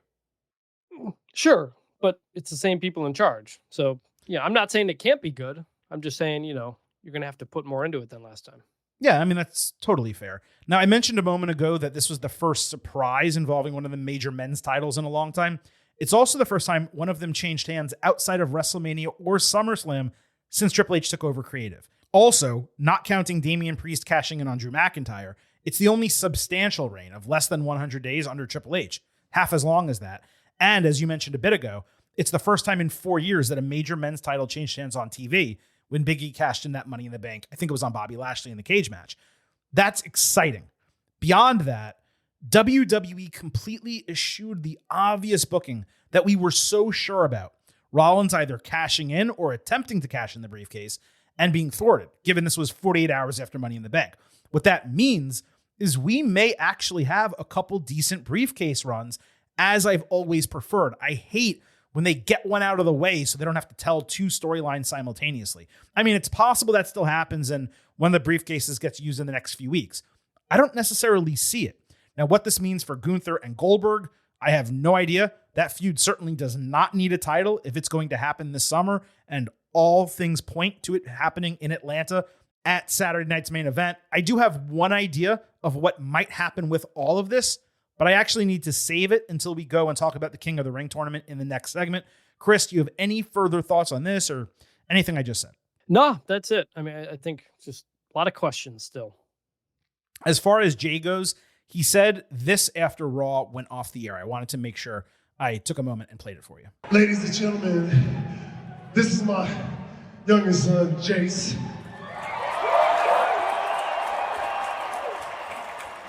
I'm so happy I brought him on the road with me this weekend. Y'all seen him a couple times on videos with me. Hey, even though I lost, I'm so glad He was here with me, traveling the road with me.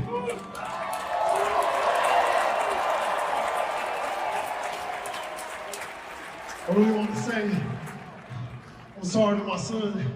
I'm sorry to everybody here. I fought my ass off. Go.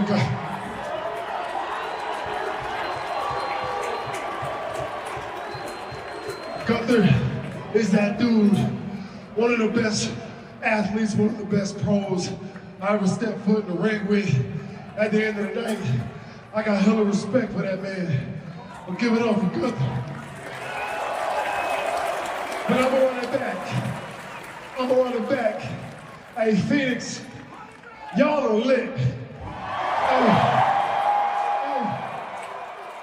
When I come out and do my entrance, I can feel the vibe in every other city. Hey, tonight, y'all was turned up. I wish everyone could experience what we get to experience back there, like walking through these curtains. I'm very, very blessed, man. I stay humble in front of y'all. I love what I do. I don't ever take this for granted, all right? I love all of y'all. Hey, parents, appreciate y'all's hard work, spending money to bring y'all's loved ones to a show. Kids, real talk. Tell your parents you love them, all right? Listen to them. Something simple as picking up after yourself means a lot, all right? You feel me? Y'all heard me say this a couple times, because I got kids. You know what I'm saying? Pick up after yourself, say your prayers, wash your ass when it's bedtime, don't get no attitude, brush your teeth. You know what I'm saying? Did you brush your teeth this morning? Okay, well, good. Real talk. Love y'all. One time for the one time. 4 letters.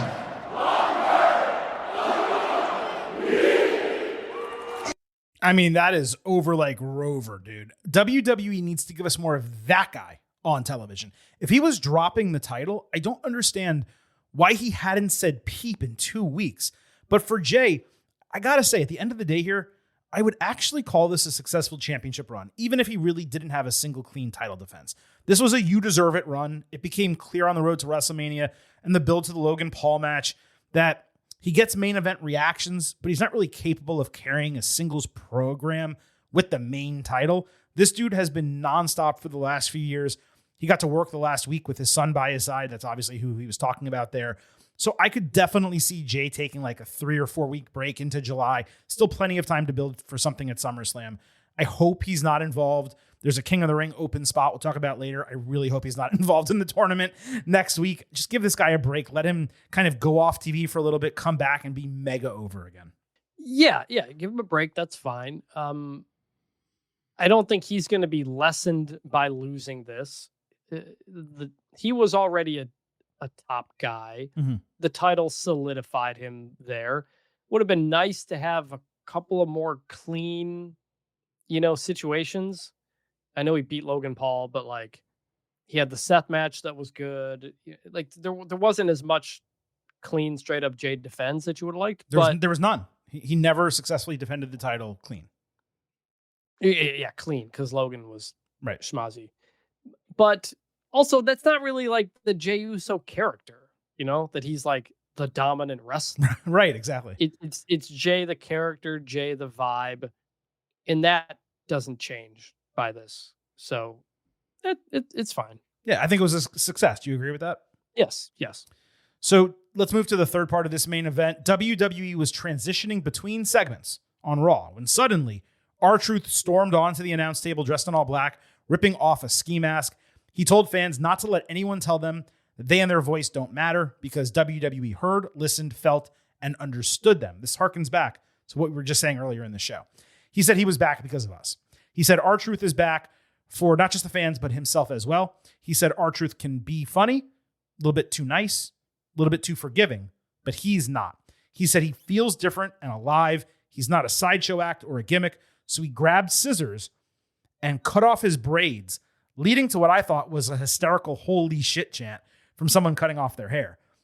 He then said the truth has set him free, and he dropped an absolutely killer final line. The truth has set me free. I am Ron Killings.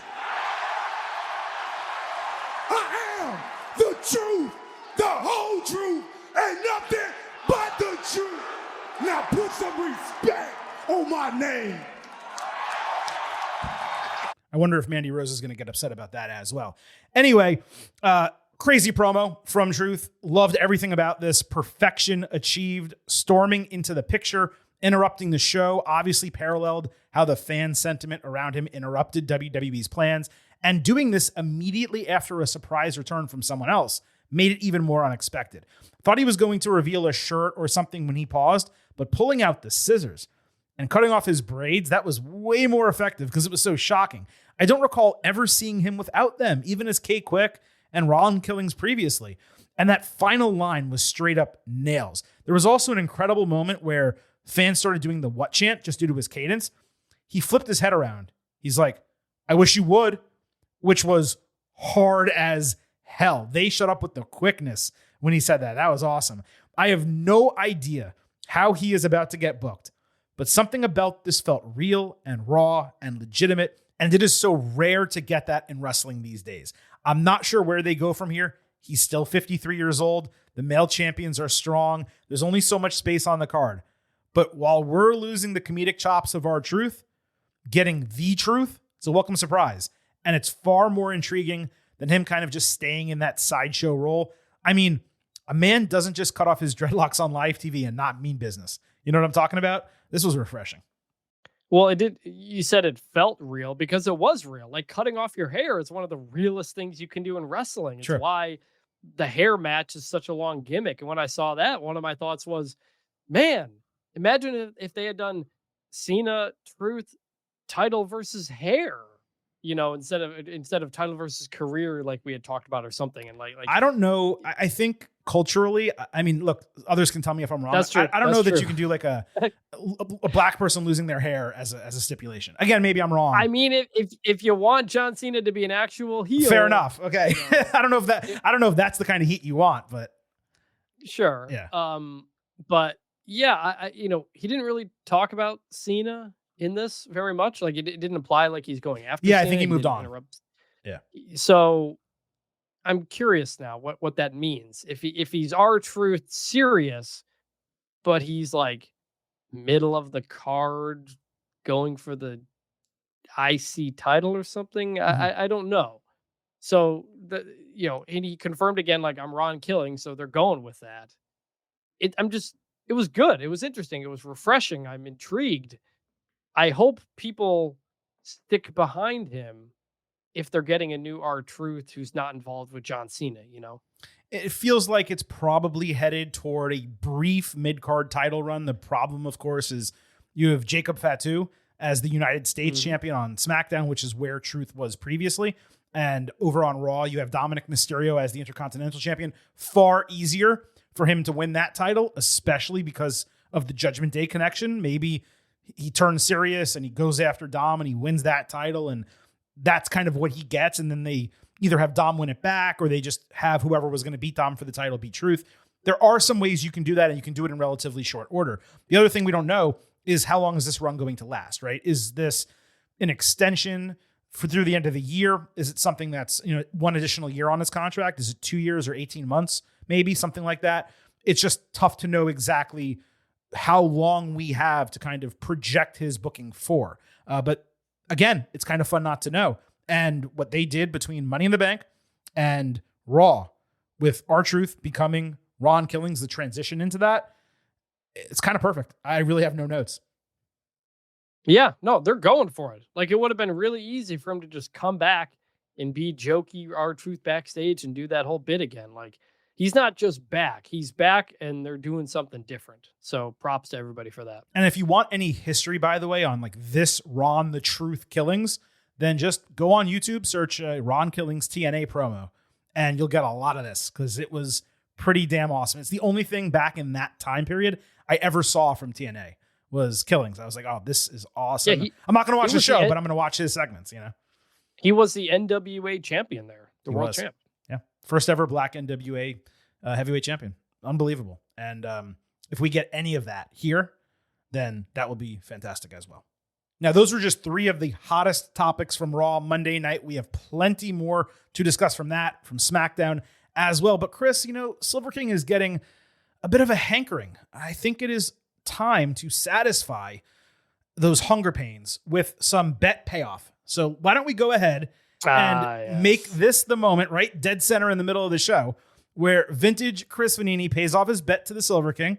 You're going to do 2 things in order to satisfy the requirements of this wager.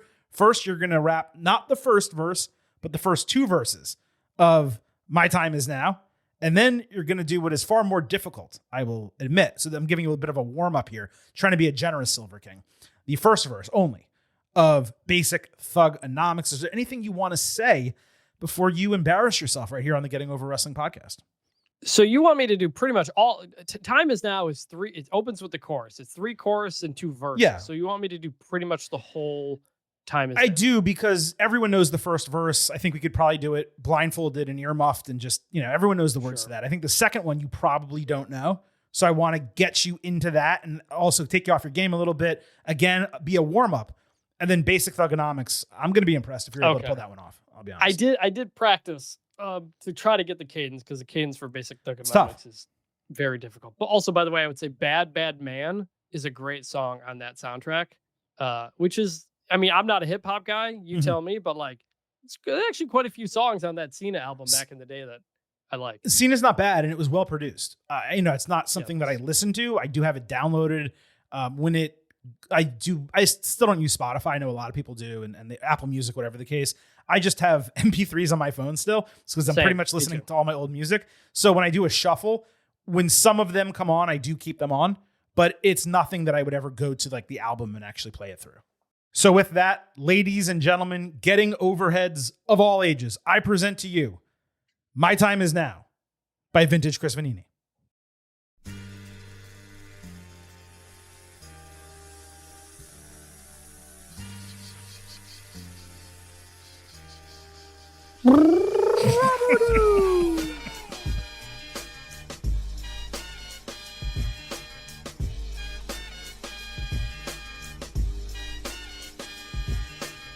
Your time is up, my time is now. You can't see me, my time is now. It's the franchise, boy, I'm shining now.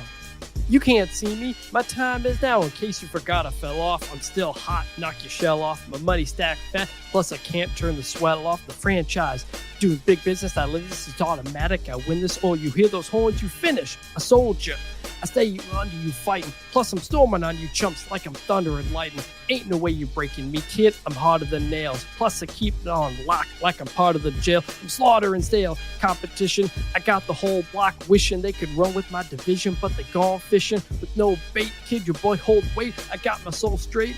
I brush your mouth like Colgate. In any weather, I'm never better. Your boy's so hot, you'll never catch me in the next man's sweater.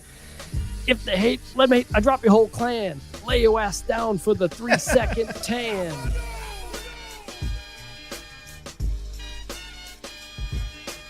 It's the franchise, boy, I'm shining now. Oops, I forgot. You can't see me, my time is now. It's gonna be what it's gonna be. 5 pounds of courage, buddy. 10 pants with a gold tee. It's a war dance, a victory step. A raw stance is a gift when you insist it's my rep. John Cena trademark, y'all are so and talk about the bread you make, but don't know the recipe for dough. Aiming guns in all your photos, that's a no-no. When this pop, your lip lock, your big talk's a blatant no-show. See what happens when the ice age melt. Your monetary status not what matters, but it helps. I rock a timepiece by Benny if any. The same reason y'all can love me is the same reason y'all condemn me. A man's measured by the way that he thinks, not clothing lines, eye slings, leather, and minks. I spent 20 plus years seeking knowledge of self. So for now, Mark Prentice living life for wealth. Hey, pretty damn good. I got to tell you, you started kind of rough and got a little bit rough in the middle, but that second verse, you kind of delivered way better than expectations. So congratulations on that. I'm admitting I had to read off the lyrics, especially for the second one. Of course. Because that's the one people don't know. And the trademark has a much different cadence than John Cena does in that first verse. It does. So I was kind of adapting on the It fly. sounds like you rap better as trademark than you do Cena, if I'm being completely honest. Maybe. It was a touch and go for a couple minutes there, and I'm glad you got the warm up. Let's just put it that way, because basic I was out thugonomics of is much breath more halfway difficult. through that thing. Yeah, I could tell. I was wondering what was happening. I thought your connection was going a little bit.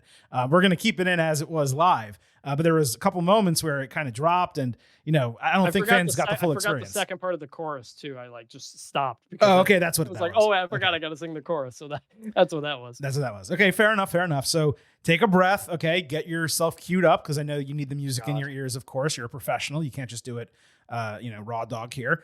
And we are now going to bring in the second part of this bet fulfillment. I can't wait for this. This one is exciting. This one's gonna be hard. Vintage Chris Vanini, his version of Basic Thugonomics.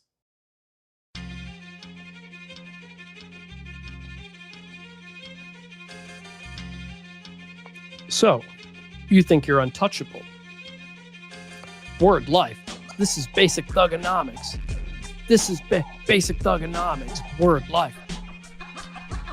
I'm untouchable, but I'm forcing you to feel me. Word life. This is Basic Thugonomics. Word life. I'm untouchable, but I'm forcing you to feel me. Whether fighting or spitting, my discipline is unforgiving. Got you backing up in a defensive position. An ass-kicking anthem. Heavyweight or bantam. Hold gaps for ransom. The microphone phantom. Teams hit the floor. This the new fight joint. Like a broken needle, kid, you missing the point. We dominate your conference with offense. That's no nonsense. My theme song hits. Get your reinforcements. We strike our kicks. Duncan Knight 6, bare knuckle men through fight pits, beat you lifeless, never survive this, get forgot like Alzheimer's. Two-faced rappers walk away with four shiners, the raw rhymer, turning legends to old timers, incisors like a viper biting through your one-liners. New Dead Man Inc., we about to make you famous, taking over Earth and still kicking in Uranus. Word life. This is Basic Thugonomics. This is Basic Thugonomics. Word life. I'm untouchable, but I'm forcing you to feel me. Word life. This is Basic Thugonomics. There we go. Oof. There we go. Bet fulfilled. Congratulations. I got to tell you, Chris, rap is not your type of music, but I nevertheless appreciate that you went ahead and did this for us. It really, especially with Basic Thugonomics, it's not a song I listen to frequently. It is not. The Cena one, we know, so you've kind of got the beats. I forgot. We've heard it so many times. Because I was just kind of too into it. Like I would like lip sync the verses to myself listening to it, but then not the chorus. So I forgot to jump back in on the chorus. But yeah, really the cadence on Thugonomics was. If I had not practiced, it would have been a disaster. Well, I wish you didn't. I mean, I shouldn't have even told. I get, for breaking the fourth wall just a little bit. I told Chris, I'm probably going to have you do both, because you initially suggested, you're like, don't you want me to do Basic Thugonomics? This is off show. And I was like, well, yeah, but the song everyone knows is My Time Is Now. But then I listened to both back and I was like, man, that's so much funnier if he does Basic Thugonomics. So unfortunately, you had a bit of a heads up that you needed to do both. But I think it worked out well. You got your warm up with My Time Is Now and you delivered, I got to say, better to expectation to a degree. And I'm not saying that to denigrate you at all. But my expectations were low. So you did pretty solid. I gotta give you credit for it. Yeah. And that was a fun, harmless bet. A lot easier than my friend Ari Wasserman once bet Andy Staples $1,000 that USC would make the playoff within 3 years of Lincoln Riley getting there. They did not. And so he had to spend $1,000 at a steakhouse they went to. So this was maybe a little more embarrassing, but one I can much more afford. So he got to enjoy and they splurged at least. But yeah, that's we weren't going to make a monetary bet over a kayfabe booking type of scenario. But I was pretty damn confident that Cena was going to win that title as part of this run, because you're not bringing him back to not give him 17. And you were pretty steadfast that he wasn't. So I'm glad we made that bet, especially because Silver King came out on top. How about this? Since it's happened, do you think it was? I've seen some people say the John Cena heel turn has been a failure. Do you think with the decision to put the title on him and what they've done, do you think they've done a good job with this? I would not go so far as to call it a failure, because that to me would mean people have lost interest and they're not tuning into the shows and they're not buying tickets and they're not cheering or booing or responding to him. So it has not been a failure by any metric. Has it been as creatively fulfilling and successful as I would have hoped? No. And I think it all really started with them going to Europe immediately after the turn when he made his first appearance. That string of shows that were just awkward, all of his promos. Then you do that finish at WrestleMania. They rectified it. He and Cody kind of got into the promo battle. They did a couple really solid go-home segments. You and I said, I believe, on the Ultimate Preview for WrestleMania, they got there. Like, it was a little bit of a struggle, but they finally got there. They built up the anticipation the right way. They got us ready for the match. But then having the match and doing the finish with Travis Scott and not The Rock, we don't need to relitigate the entire deal. But that was it. That brought it back down. And then the feud with Orton, they had one head-to-head promo segment that was awkward on its own. Kept bringing it down. I think Logan Paul, amazingly, this feud completely revived it and got him headed on the right track. And I think that continued largely Monday night, despite all of our problems with the booking and the decisions that they've made and everything that's happening. It does feel like it's back on the right track. But if you're going to do John Cena heel, you need to, we've said this, be John Cena contemptible heel who you hate. And he's the worst person that you're going to boo out of the building. And they're not going that far with it. And that is disappointing. It feels like it's been a missed opportunity so far. Exactly. With so many things you could do and not taking it that extra step. And you know, presumably he will turn face either at the end or near the end of this run again. And I'll say my full kind of evaluation of the run for then. But to this point, he hasn't done anything memorable as a heel, you know? Just the turn. Just literally the moment he turned was the only interesting thing. Like, as the Rock heel, we got corporate Rock, we got the beer bath, we got him singing the song to Sacramento. Like, there's stuff you remember about heel Rock. There's nothing I yet really remember about heel Cena. It's just him talking to the fans too much. So there's opportunity, still a lot of time left. 18 dates is a lot to do some more stuff, but we're like speed running through these feuds. We're going to do Randy Orton on 2 weeks notice. We're going to do CM Punk on 3 weeks notice. And like, I'm a little concerned. The truth is, if this had transpired, the heel turn at WrestleMania, they built up, it was goody two shoes, Cena and Cody the entire time. And they did the heel turn at WrestleMania. There was no involvement of The Rock wanting Cody's soul or Travis Scott or any of that bullshit. This looks entirely different. I truly do believe that. Yeah. All right. We got a ton of show left. As mentioned off the top, we're going to break down everything else that happened across Raw and SmackDown this week that we did not cover on the WWE Money in the Bank Instant Analysis. And you know how we do it because we've done it so many times already. We're hitting the good, the bad, and the ugly.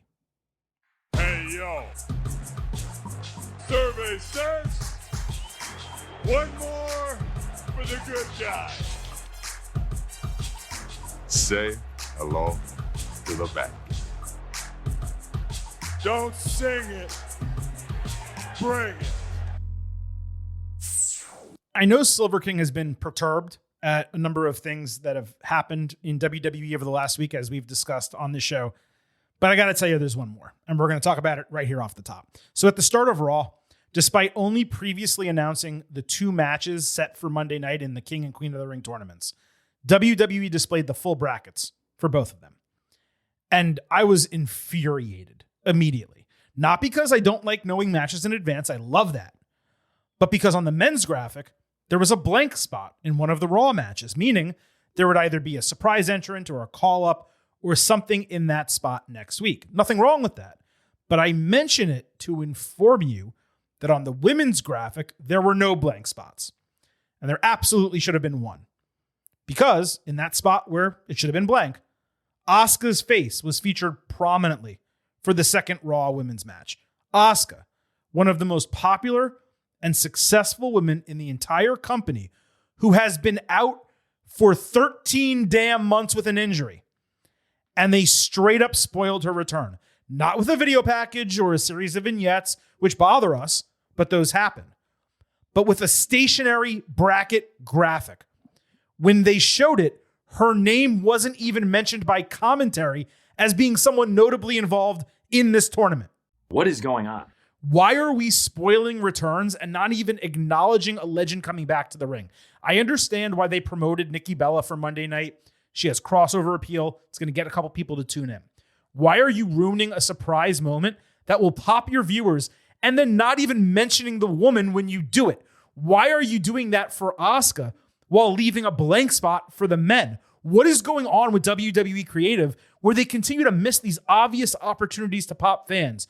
To put her on a graphic, to not even mention her name?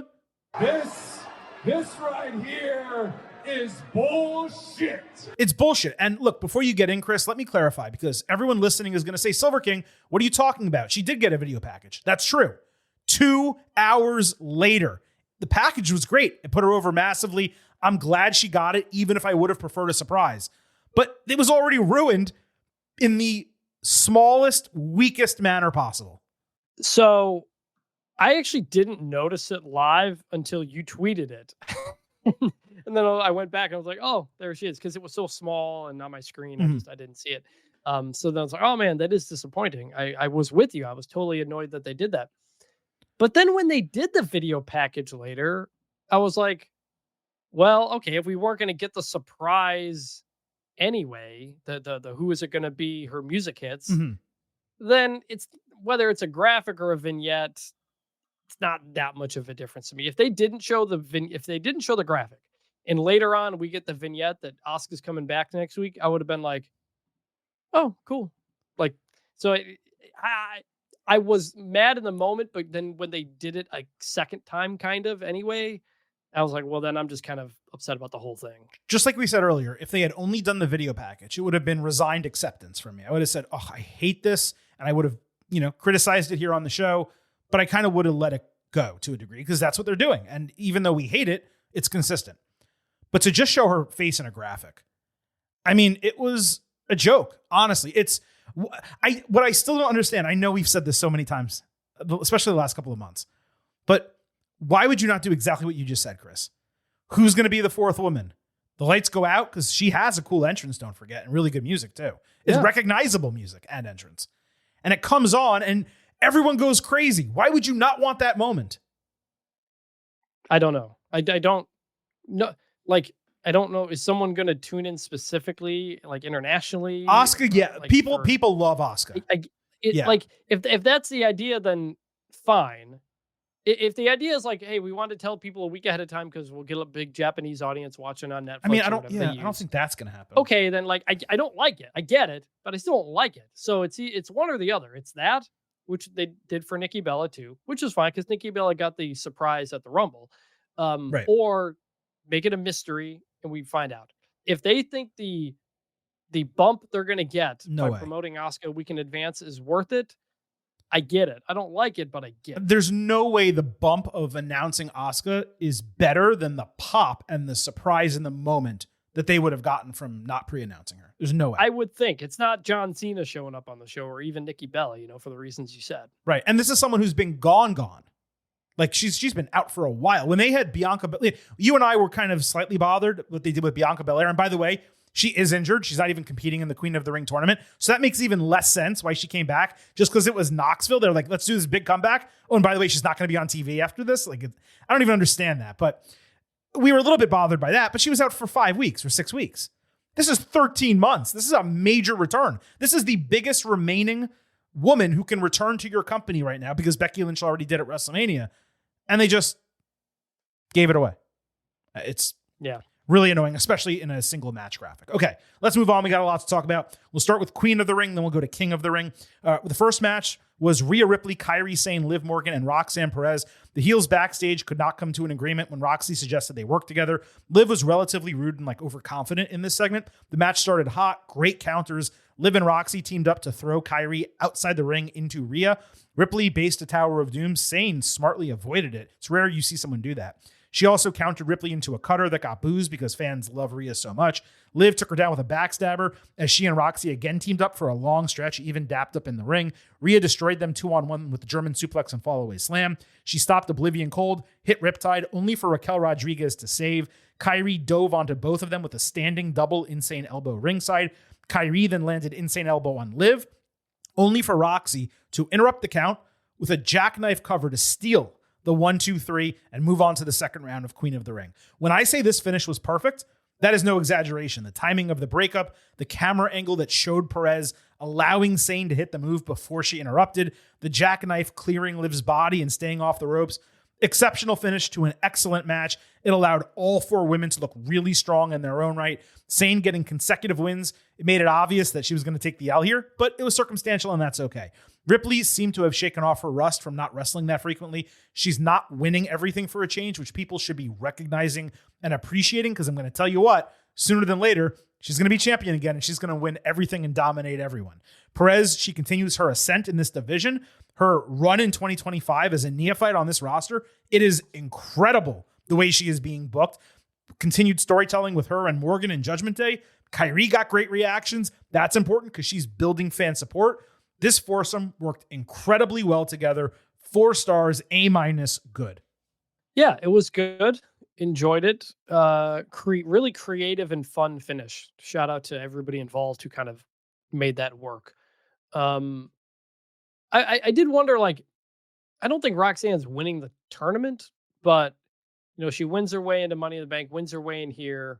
She's been getting pushed like a lot, and it works well with the Liv storyline. And we didn't need Liv winning here. We didn't need Rhea winning here. I was like ready for Kyrie to win. Like when she goes up for that elbow, I was like, all right, Kyrie's making a run here. They've been pushing her since she got back. That's cool. And then she doesn't win. I was like, oh, Roxanne. Okay. So I was kind of disappointed in that sense because I think I wanted Kyrie to win. But you knew she wasn't. Roxanne's really, really talented. I don't want to say she's being pushed too hard or too much, but we're getting a lot of her the last couple of weeks, and she's handling it well. But I'm just going to kind of observe. I wonder if there's a point where it might feel like too much. Right. We don't need to say she's being pushed so quickly. We don't need to acknowledge that she's being pushed too hard. She is being pushed hard, though. Whether it's too much is kind of to be determined based on what happens kind of going forward. But you'll notice she's getting a lot of opportunities, but she's not converting them. And I think that's important, right? She's getting into all these matches. She's lasting until late in these matches, but she's not necessarily winning. If she wins Queen of the Ring, okay, maybe that's too hard. I don't think she's winning Queen of the Ring. Yeah, and it's kind of, again, she has the record for the longest run in the Rumble. Yeah. Like that also happened this year. So like she did that. She made it to Money in the Bank. She makes it to Queen of the Ring. All in 6 months. That's a hard push. I want to say she was in Elimination Chamber also. Am I wrong about that? That sounds right. I think she was. That sounds right as well. Yeah, I mean, it's incredible. For her to be booked this way, it's exactly how she needed to be booked, and I would never have guessed that she would be. It is. I worry if she's in these high-profile spots so many times so quickly and doesn't cash in. Exactly. At what point do we start being like, well, if she's not in these big matches, we don't care as much? It's true. Like, what do you do if you've already been at the top so quickly? I think what's helping her a lot is that she's in a tweener role. She's not clearly heel or clearly babyface.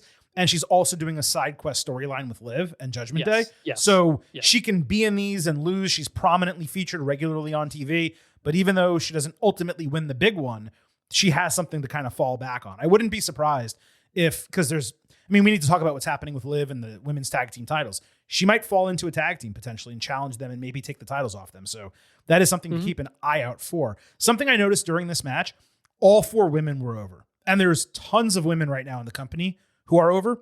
But Ripley's popularity and her reactions are exponential. It's rare for one person to be that far ahead response-wise in a single division. We're talking Becky Lynch, Daniel Bryan, Stone Cold Steve Austin territory. That is how over Ripley is compared to the rest of the division. Again, despite almost all of them being over to some level in their own right. It is quite something to witness. Now, before we move off Queen of the Ring, let's go over the 3 remaining matches with some quick predictions. First on Raw next week, Asuka, Stephanie Vaquer, Raquel Rodriguez, Ivy Nile. There's no way Ivy or Raquel are winning. I have to believe it's going to be Vaquer, but if I was booking, it would be Asuka. I don't see a reason necessarily for Vaquer to win this. And then, unless she's going to win the entire thing, I don't want her taking a singles loss in this tournament. It's easier for Asuka to take a singles loss is what I'm trying to get at. Yeah. with Stephanie Vaquer and Julie and everybody, it's kind of, they've all not been pushed as much as Roxanne, but like they are in a lot of these things and winning a lot. So I think I agree with you on that front. I don't know if Asuka can take a loss, but well, she doesn't have to get. I don't know. Yeah, that's true. That is the real out. And I thought about that in the one of the matches later on Raw. Like the 4-way really opens up the ability to put big names in there and not give them a win or have them pinned. Right. Like Rhea and Liv were in this match and they didn't factor into it, which I thought was important. Yeah. I think Asuka gets the win though. I think she should. I feel like they're going to go with Vaquer, but it really should be Asuka. Now, the 2 SmackDown matches are Jade Cargill, Michin, Piper Niven, and Nia Jax. And by the way, when you stack that lineup together, let's be extremely clear about what's happening right there. 4 big men slapping meat equals excitement. It does indeed. And then the second one is Charlotte Flair, Alexa Bliss, Chelsea Green, and Candice LeRae. Clearly, Michin and LeRae are winning. I'm just kidding. Going to say Jade, no doubt. I'm actually pretty confident about that one. And Alexa, because I don't think the Charlotte story works if she just wins. Well, it is, I do wonder, like, do Flair and Bliss kind of take each other out? And Chelsea wins? She sneaks by? And open the door for Chelsea to win. Maybe. I think that's very possible in that match. And then, if I think Asuka's winning, Asuka Chelsea would be kind of interesting. The other one, Jade or Nia Jax are the only 2 out of that. But if the winner's going to fight Roxanne Perez, it does feel like Jade would be the winner there and not Nia versus Roxanne. Man, Jade and Roxy would be a crazy match. It would clash the styles. It would. And Nia is the defending champion. Not yet. She's the reigning queen right now, but yes, soon, potentially. Or yes, that's true. But I think, I don't think Roxanne's winning. So I think Jade, Roxanne makes sense on one side. We'll see on the others. Yeah, the other side is much more interesting. Women missing, by the way, from this tournament in totality are Lyra Valkyria, Julia, Bayley, and certainly Becky Lynch. So those are the ones that are not competing in Queen of the Ring. King of the Ring, let's talk about this. Finn Balor backstage questioned Dominic Mysterio as to why their roles were not flipped. Dom is in a qualifier or a first round match, and Balor is not. Dom said Balor got the chance for Money in the Bank, so he figured that he wouldn't mind switching it up here. Balor smiled. He's like, hey, cool. I'll go after the tag team titles with JD McDonough, and we will support you. Perez came in celebrating her win. Morgan and Rodriguez then came in, bringing down the entire mood, clearly angry, not believing Roxy's intentions were pure. Obviously, they were not, because she did what she did in stealing the win. Finn had the shit-eating grin on his face before and after. Dom declined speaking to Liv because he had to go out and get ready for his match. It's an automatic good for me when we see these segments, but this was actually better than usual because it was great to see Morgan take like a solemn and serious turn while Balor was still simultaneously twisting the knife. She wasn't being bitchy or catty or laughing her manic laugh. She was legitimately angry. Yes. And that was good to see. There've been so many times I've been like out on Judgment Day and then they kind of like change it up a bit and bring me back in. And that's what they've done here. Like I thought when Rhea and Priest left, I was like, all right, that's it for Judgment Day. We're done. And here we are. And they're still interesting.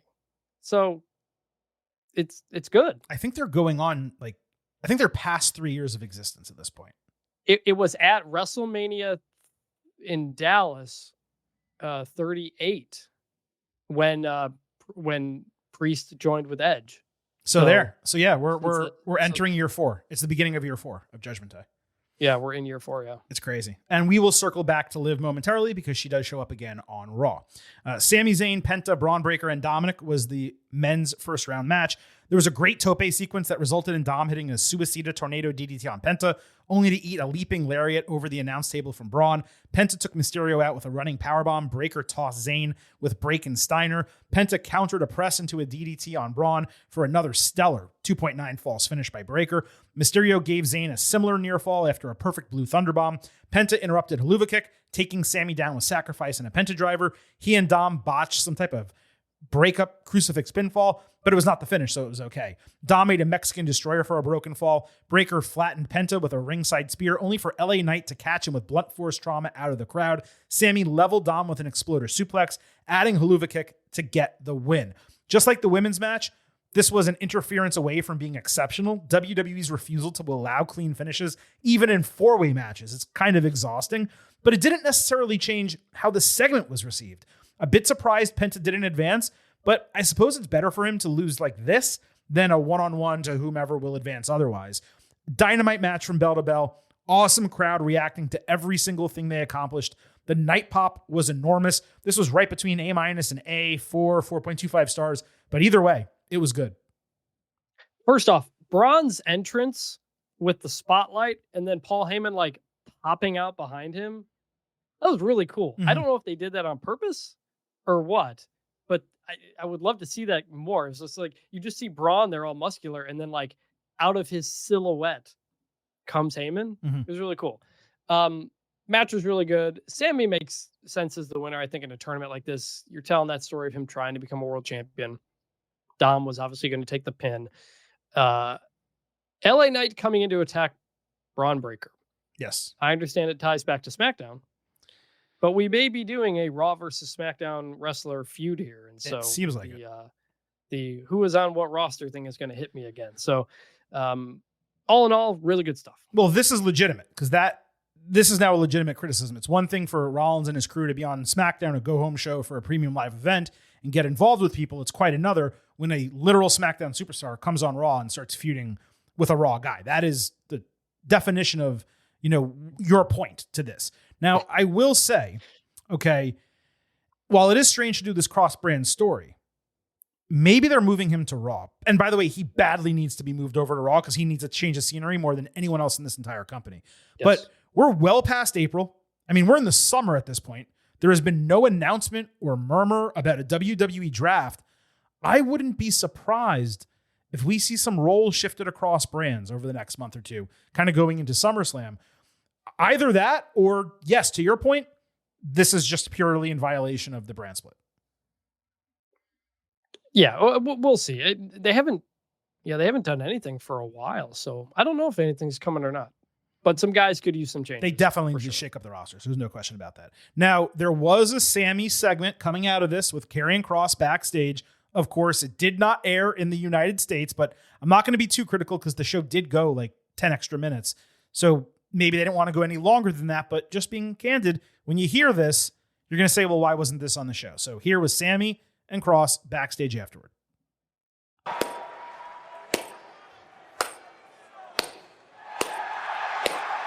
You listen to that pop. That's crazy. Congratulations!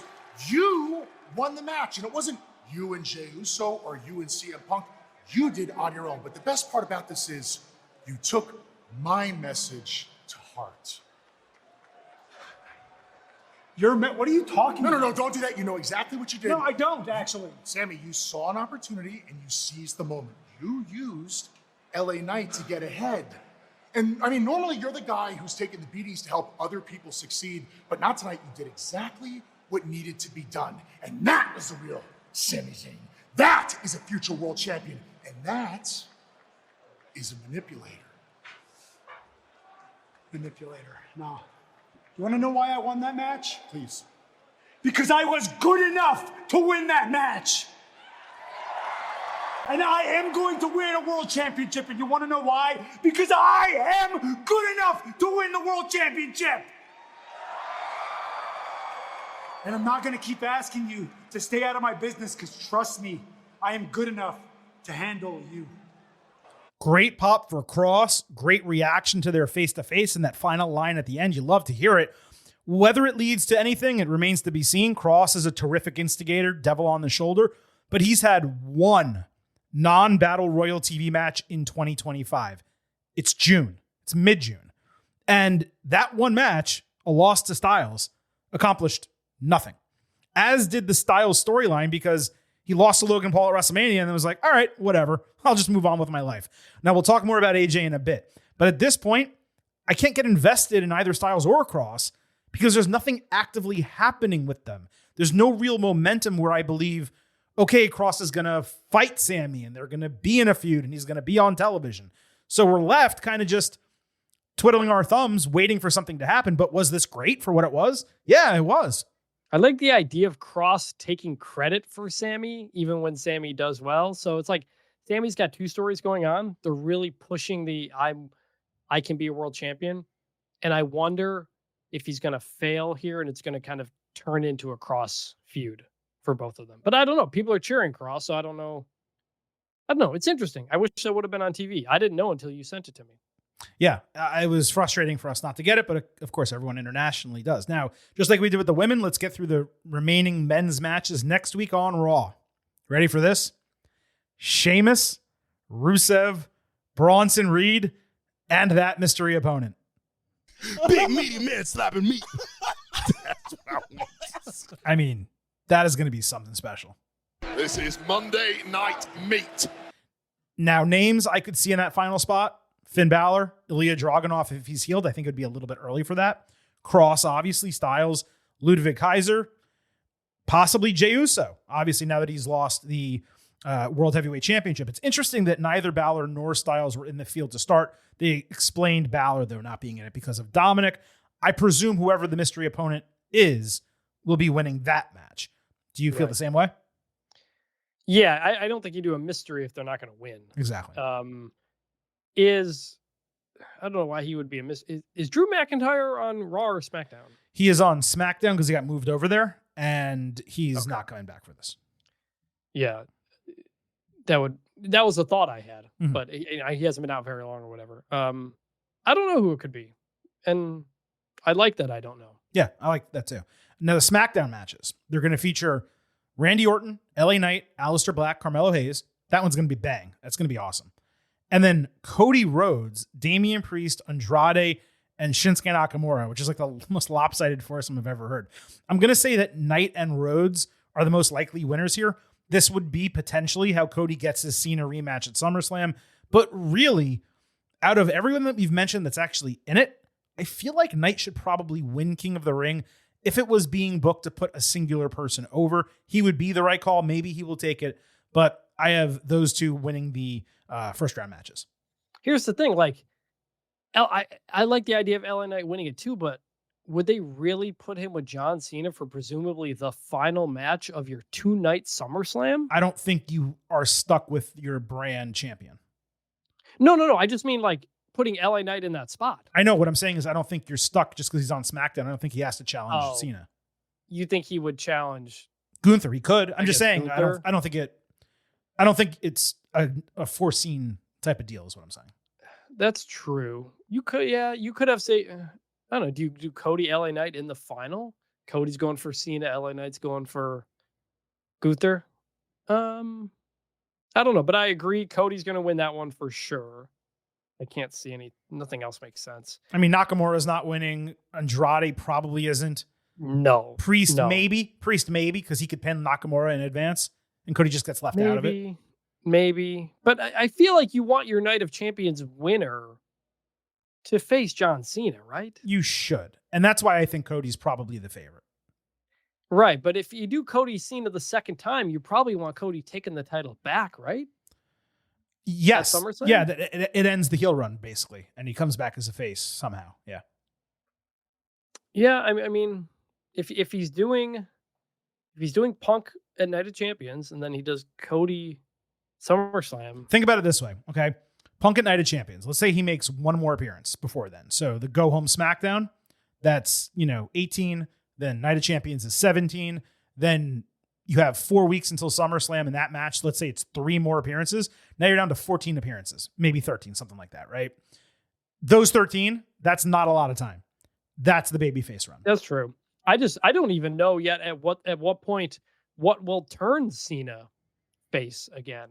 Maybe it's R-Truth. Maybe you're doing something and he decides to save R-Truth. I don't know, but I feel like we're not anywhere close to Cena. Well, again, it's Ron Killings, so it's not. I mean, it's Yeah, that's the thing. I don't know. So this will be fun. Yeah. This turn it makes this tournament fun. It does. We don't necessarily know what's going to happen. It's great. Now, missing from the men's side, Jacob Fatu, Solo Sikoa, Balor and Styles and Cross, as I mentioned, Dragon Lee, The Miz, Rey Fenix, Santos Escobar. I really feel like, I mean, look, I'm glad Andrade's getting a chance and Nakamura's in it because I like seeing Nakamura. I really feel like they should have put Santos Escobar in this. Because he has some momentum a little bit for the first time. He does. They have been doing something. And Nakamura, love him, but he's got no momentum. Andrade kind of has some momentum. Little. But Santos, I think, is more up. I'm just saying Cody, Priest, Andrade, and Santos. I'm a little bit more interested in that match. Yes, that's all I'm agree. saying. Now, one more thought on King of the Ring before we move on, okay? The creative decision with Gunther beating Jey and Rollins not cashing in Monday night. I think it creates an interesting scenario, and I'm curious what your thoughts are as I'm going to book the damn territory here just a little bit. Sammy wins King of the Ring. He challenges Gunther for SummerSlam because he already beat him for the Intercontinental title, and he has the confidence that he can do it again. Rollins and his crew cost Knight in King of the Ring, so they're free to wrestle each other at SummerSlam, Rollins and Knight. Seth loses to LA, then repeats WrestleMania 31, cashes in the briefcase just as Sammy is about to beat Gunther, stealing his championship. Then you build to Rollins, Zayn, and Sammy's eventual title win, maybe at the Royal Rumble, which is going to be in Saudi Arabia. And why would they do it in Saudi Arabia? Well, because there's no event scheduled for Canada, and Kevin Owens is injured, so that match is probably not going to happen. You could even involve Roman Reigns, possibly even Jey Uso, getting Sammy's back against that crew. So Sammy wins the title at Royal Rumble, and now you're setting up Roman Reigns and Seth Rollins for WrestleMania. What do you think about that? My first thought is, no, why would you give Sammy his first win only to take it away? The first moment is the important moment. But he doesn't get the win. It's a heist. Wait. Yeah. No, I'm saying you could. What I'm saying is, you know who else had a historic underdog moment at WrestleMania that was actually his second title win? That was Daniel Bryan. That's true. Who beat John Cena for the title, finally getting that moment, and was immediately lost it because Randy Orton cashed in and Triple H turned and created the Authority. Mm-hmm. So like, it's not unprecedented to even have Sammy win that match potentially and immediately lose it. So I don't hate all that. I think Sammy winning the Rumble in Saudi Arabia makes a lot of sense. Winning the title match at the Rumble. Oh, you're saying win the title at the Rumble? So he'd be in the title match at SummerSlam, and he'd get screwed by Rollins, who'd become champion, and then Sammy would go on to challenge at the Royal Rumble and beat him for the title. Okay, yeah, I mean, with Roman Reigns and Jey Uso helping. And then that sets up Reigns and Rollins for WrestleMania. Like that works too. Either way, either Sammy wins the title there or wins the Rumble in Saudi Arabia. Both of those make sense. I just think, I don't know, like with all of this stuff, the World Heavyweight Championship is just not the same when John Cena has the other belt. You know, I disagree with that. I don't feel it's been diminished at all. I do, because John Cena specifically said it does too. Yeah, but he's also being an asshole. Like he is, but like. Especially because Gunther's the champ, and I'm kind of like on that. Like, I want my Night of Champions winner to challenge Cena. I want my Money in the Bank right now to involve Cena. Now, if Cena has since lost the title, maybe that changes. But I'm just like not that interested in the World Heavyweight Championship right now. And so you're good because Cena's just. I don't see any way. I mean, the World Heavyweight Championship just changed hands on Monday Night Raw. Like that is whatever you want to say. That hurts the perception. Oh, I fully disagree with that. You have to be able to do some title changes. Like the Women's Championship changed hands on Raw.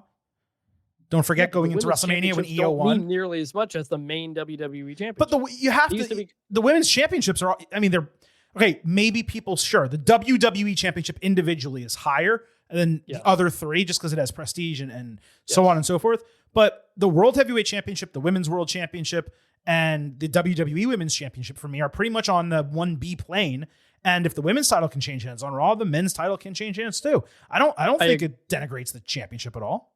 No, but you just said it's on a 1B level, and that's it is. But it's always going to be on a 1B level. I know. Yeah. But so when you have these number one contender situations, I always want them to be for the top belt. Yes, theoretically, if you have an opportunity. No, you're right. Theoretically, if you win the Royal Rumble or Money in the Bank or whatever, you should be trying to get the greatest prize in the sport, which is the WWE Championship. But you also have to kind of take it from the standpoint as well of what can I actually win?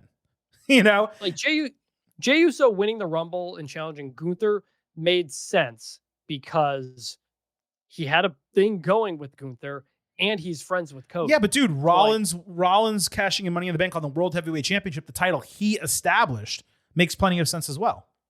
It does, but it just wouldn't mean as much unless he did it on John Cena for the main belt. I agree that it would mean so I think I'm probably splitting hairs here, okay? I agree that it would mean more to cash in on Cena because it is Cena, because it is the WWE Championship. Right. That's all. But I don't think it means less to do it on the World Heavyweight Championship. Like I don't think it's it's more of a step up than it would be a step down, is what I'm trying to say.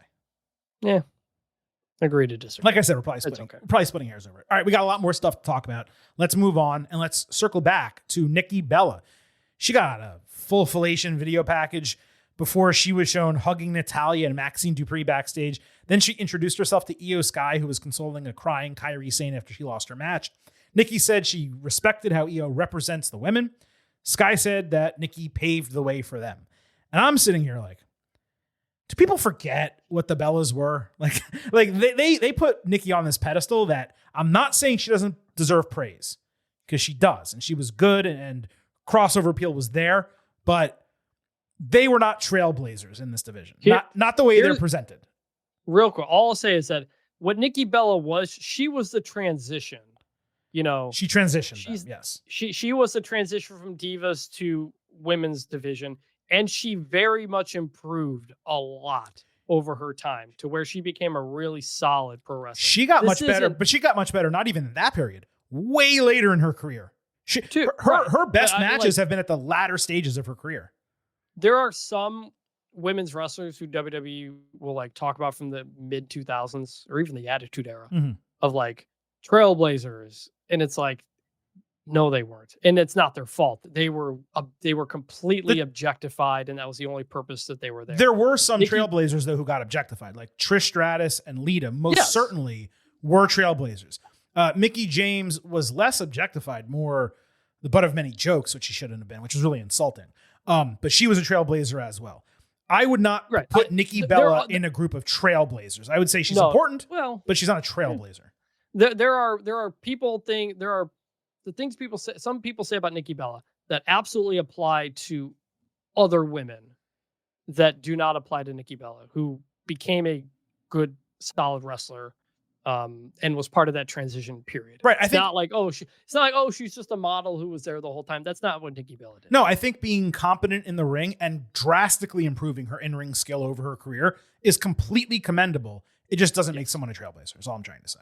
Sure. But regardless, so she comes out to open the third hour to what I can only describe as one of the strangest crowd reactions I've heard in a long time. It seemed like most people were silent and indifferent, but there was a minority of women cheering loudly, and even a handful of them we saw crying on screen. What that told me was her wrestling popularity has completely waned, but the crossover appeal from Total Divas and Total Bellas, that remains hot. So the segment of the fans that were really excited to see her were watching those shows and listening to her podcast. They're fully invested in the celebrity of Nikki Bella. But I digress. She put over the women's division for going crazy since she main evented the first Evolution. Nikki completely botched Stephanie Vaquer's last name, calling her Vacay, as if she saw it on a piece of paper, never watched a match or heard someone say it before. She's Latina, and she couldn't even say Vaquer. Again, I digress. Liv storms out, angry that Nikki mentioned basically every woman on the roster except her. Morgan ranted that she's the best in the division, and she went over all of her accolades, saying she'd have beaten Bella even in her prime. Liv said Nikki's jealous because she has everything she does not: respect, a championship, and a man. Great line, given the divorce and all that.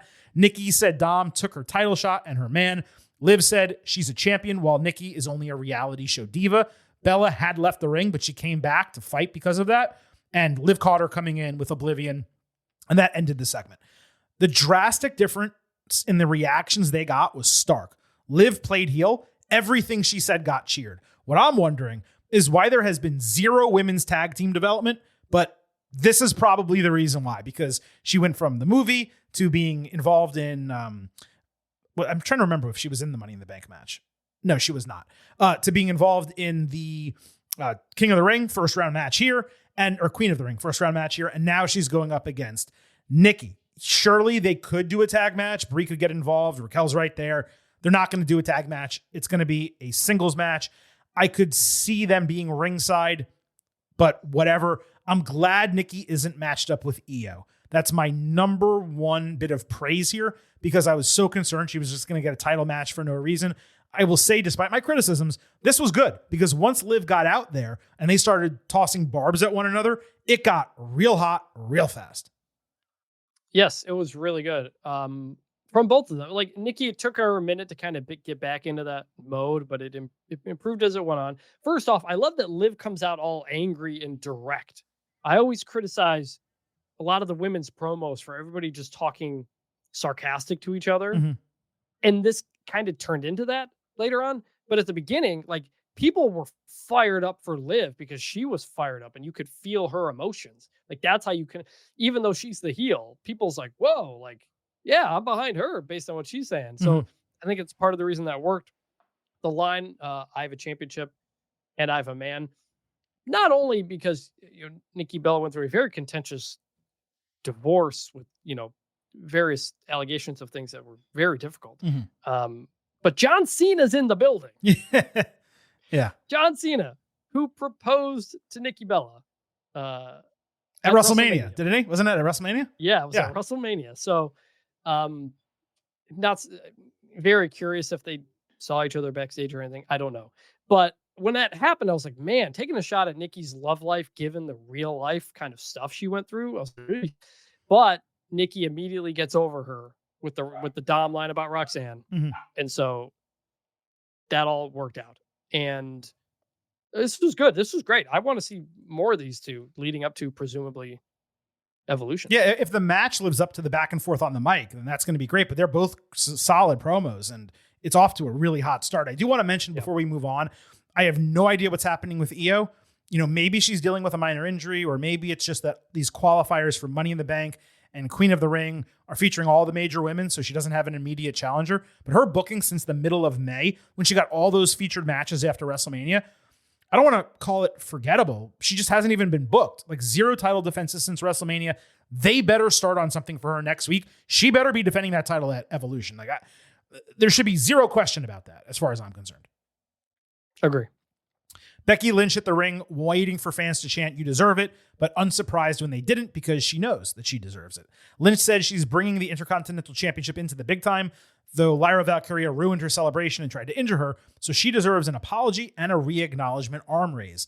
Valkyria slowly approached down the ramp, wasting just enough time so Bayley could make a return out of the crowd, attacking and pounding on Becky. And let me just take a moment because that first glimpse of Bayley on Monday Night Raw, Gonna look good, but she's got me saying, "Hey now!" Becky ran outside, bumped into Lyra, who threw her back on the canvas, only for Bex to dodge Rose Plant and escape through the crowd. I would be remiss if we did not welcome Bayley back appropriately, as we just did, wearing all white, running into the ring like that. I was up all night. Respectfully, of course. Lynch's promo left a little bit to be desired, but it was really the fans failing to react well. The way this was staged, with Becky calling out Lyra, Bayley just completely wrecking shop, Valkyria looking menacing during the entire time, like a bird almost surveying its prey. It was probably the best reaction they could have generated in that moment. Bayley feels like she has an edge for the first time in a while. Her return is welcome after a couple months break. She'd been busting ass for WWE over the last year, and now it appears we are set for Becky, Bayley, and then a triple threat between Evolution and SummerSlam in whatever order they decide to do it. Lyra seemed none too pleased with Bayley being out there. I'll also mention I love the purple hair. In every basic way, this was good. Yeah, I was going to say at the end, it looked like Lyra did not know Bayley was doing that and was questioning what was going on. So it's very much setting that up from the beginning as opposed to the two of them together. Although maybe you were supposed to think that because they used to be tag team partners not tag team champions. So when she was, sorry to interrupt you, when she was walking out slowly and then Bayley attacked, I was like, oh, they set her up. That's great. But the rest of the segment told us that was not the case. Yeah. So it's good. It's interesting. I'm curious kind of what they tell with Bayley, because right when she left, that was when Bayley had said that thing in that interview where she knew people were going to be upset about something coming. She gets pulled out of Mania, and there's a lot of like fans behind her over that. And Becky makes a comment in one of the promos, and I worry, did they miss that moment, waiting a month or two to bring Bayley back again? The idea that Bayley gets everything pulled away from her. I don't know. I'm curious kind of what the reaction to Bayley will be over the ensuing weeks leading up to this. Well, so far on Monday night, it was the best reaction she's gotten in a year. It was a return. So yes, but sure. But I mean, they were really excited to see her. I mean, she hasn't gotten cheered like that in a long time. Yes. So, and that was good for you, I assume? You agree? Yes. AJ Styles fought Chad Gable. Styles hit a great rotating powerbomb, then ate a release German suplex, landing on the top of his shoulder and head. Looked like an absolutely nasty bump. He was fine. Gable hit a flying headbutt. Julius Creed saved his guy from Styles' clash through the ropes, but Gable got the ankle lock in. Styles then countered a rolling sequence into Styles' clash and got the win. AJ actually slipped when he delivered it, and that could have been really bad, but luckily no one was worse off for it. I'm not sure exactly why this match happened. It's really rare for WWE to just run something without reason. No clue why Gable needed to take a loss in a shortish match to Styles after he went on and put an extended banger on the table with Hijo del Vikingo 48 hours earlier. I don't even understand why he had to wrestle on the show, period. The loss was excused a bit with Gable selling the arm injury throughout, but given there was no reason for the match, it was short at 8 minutes, and I'm confused at the entire purpose of it. I have to say light bad as a grade. The wrestling was quality, but as a segment, yeah, it was bad. Yeah, I was going to say bad too. It was very quick. Didn't know what the point of it was. Didn't really advance anything. It felt like it was kind of more to just give AJ a win. Right. So, okay. And I mean, I don't know. Gable's taken a lot of losses recently. So weird spot. I give it a bad. Yeah. And then, so Styles backstage later said he can't even enjoy the win because he's still thinking about Heyman threatening him on Rollins' behalf last week. He also said Dominic and Judgment Day were running scared of him, and he would tell him himself. And then we just never saw Styles again. Frankly, Chris, I was confused the whole time Styles was speaking. He was talking about 3 different people in the same breath, but he was using pronouns instead of names. I understand why he's angry at Rollins and Heyman, kind of, but no one else has really done anything to him except El Grande Americano. And even there, it was just a match and he lost it. So I don't understand why he fought Gable, and nothing with Styles in this show felt appropriate. Like it just felt like it was slid into the program to get him on screen without any clear direction is the best way I can put it. Yeah, very confusing. I'd even forgotten about the Heyman stuff. I was like, what are you talking about? So, yeah, weird. It was weird.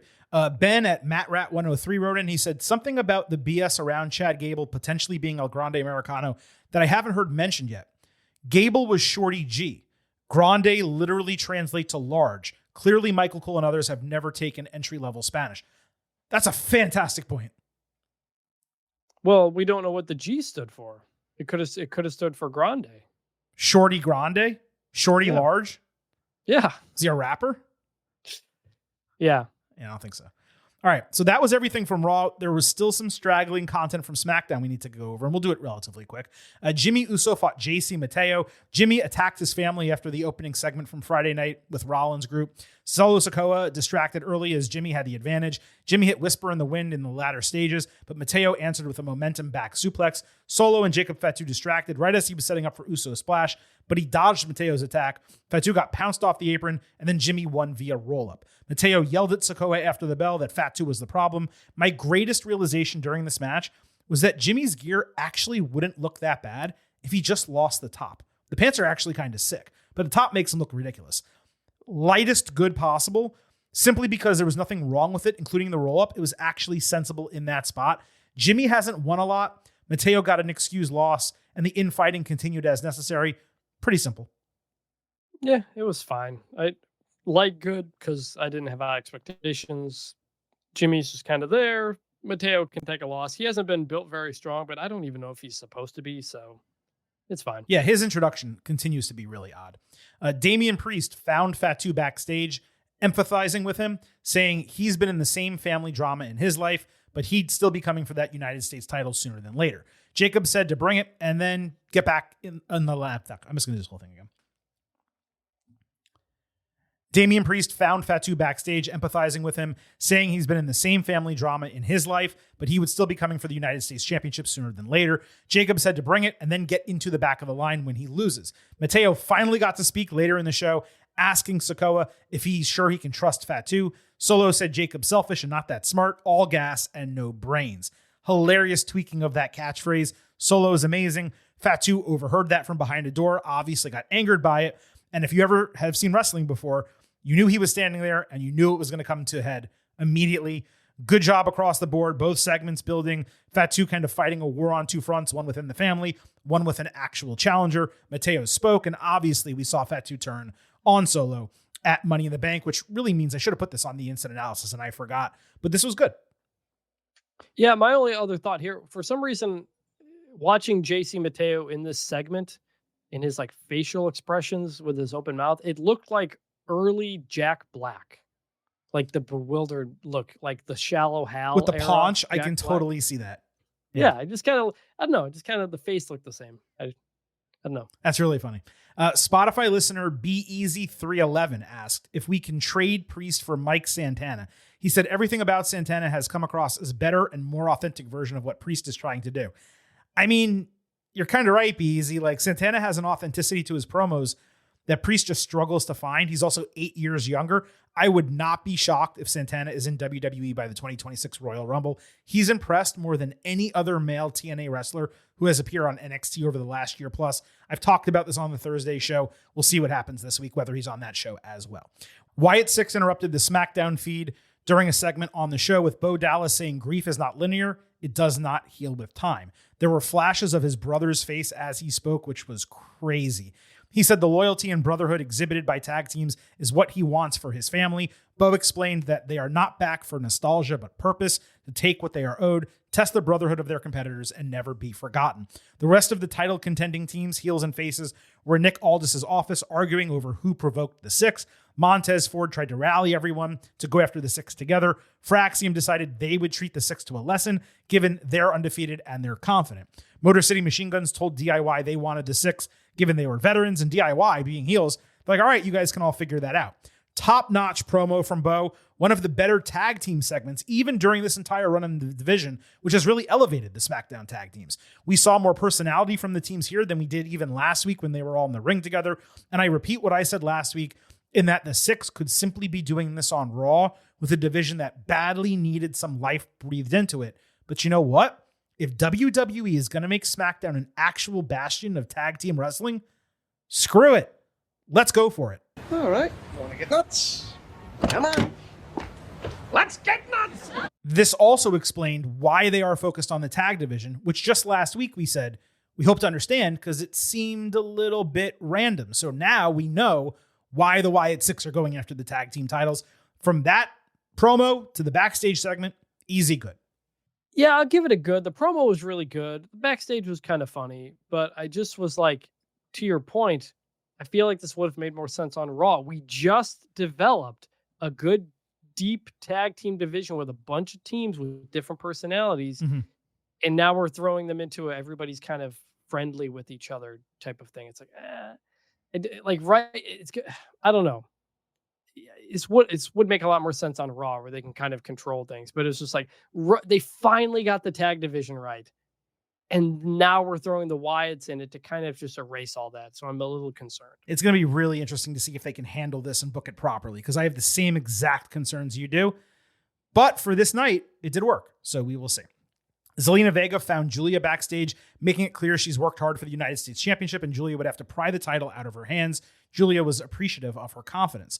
We had Vega against Piper Niven in a non-title Bakersfield brawl. Zelina ate a nice electric chair header into the ring apron, then got mouth choked and stomped into the bottom turnbuckle with a chain.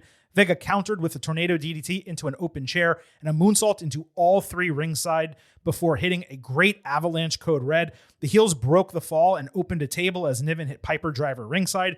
We saw the Slim Jim table for the first time. Julia surprisingly kind of evened out the sides. Coming out of the crowd, she hit Piper with a kendo stick and allowed Zelina to powerbomb her through a table to get the win.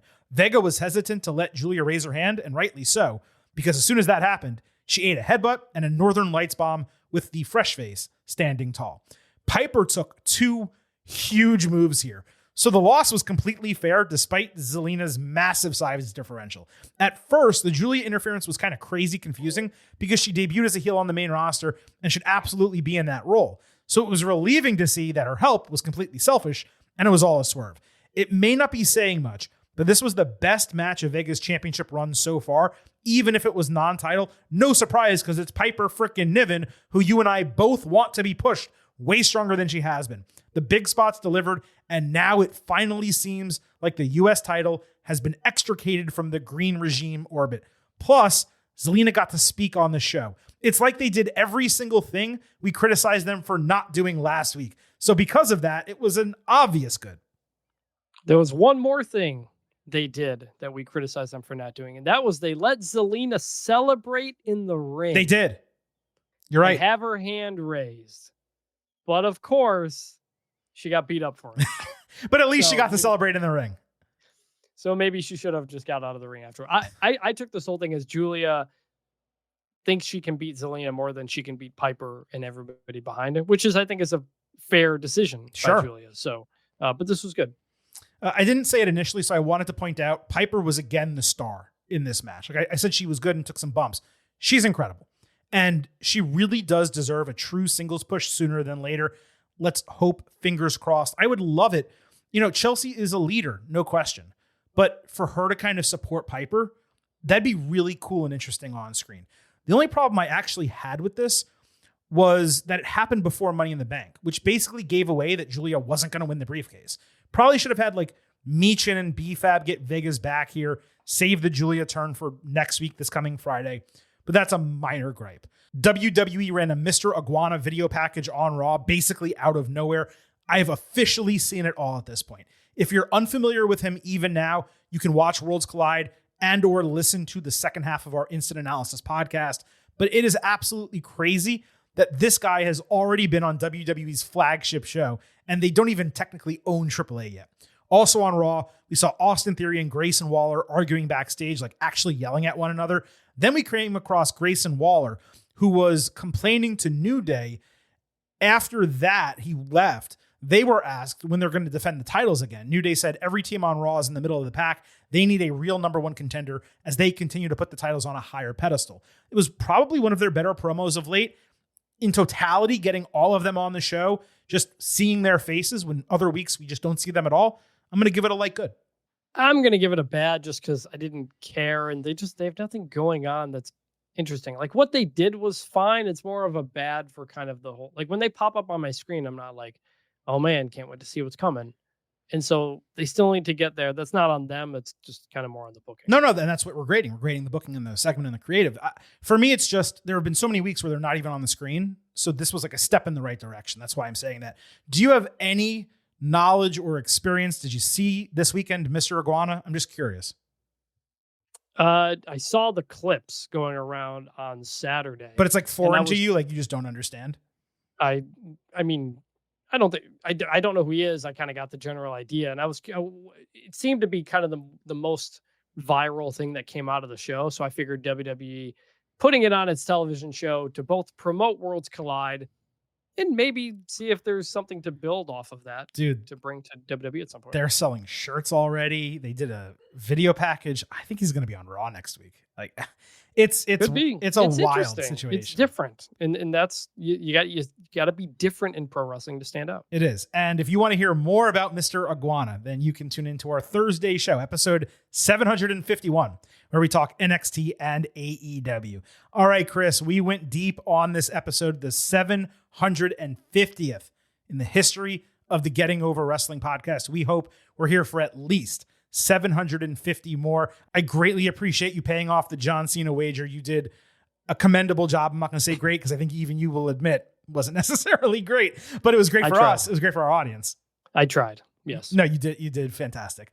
And let's just wrap up the show because we've spoken for quite a while and we've covered an absolute ton right here on the Getting Over Wrestling podcast.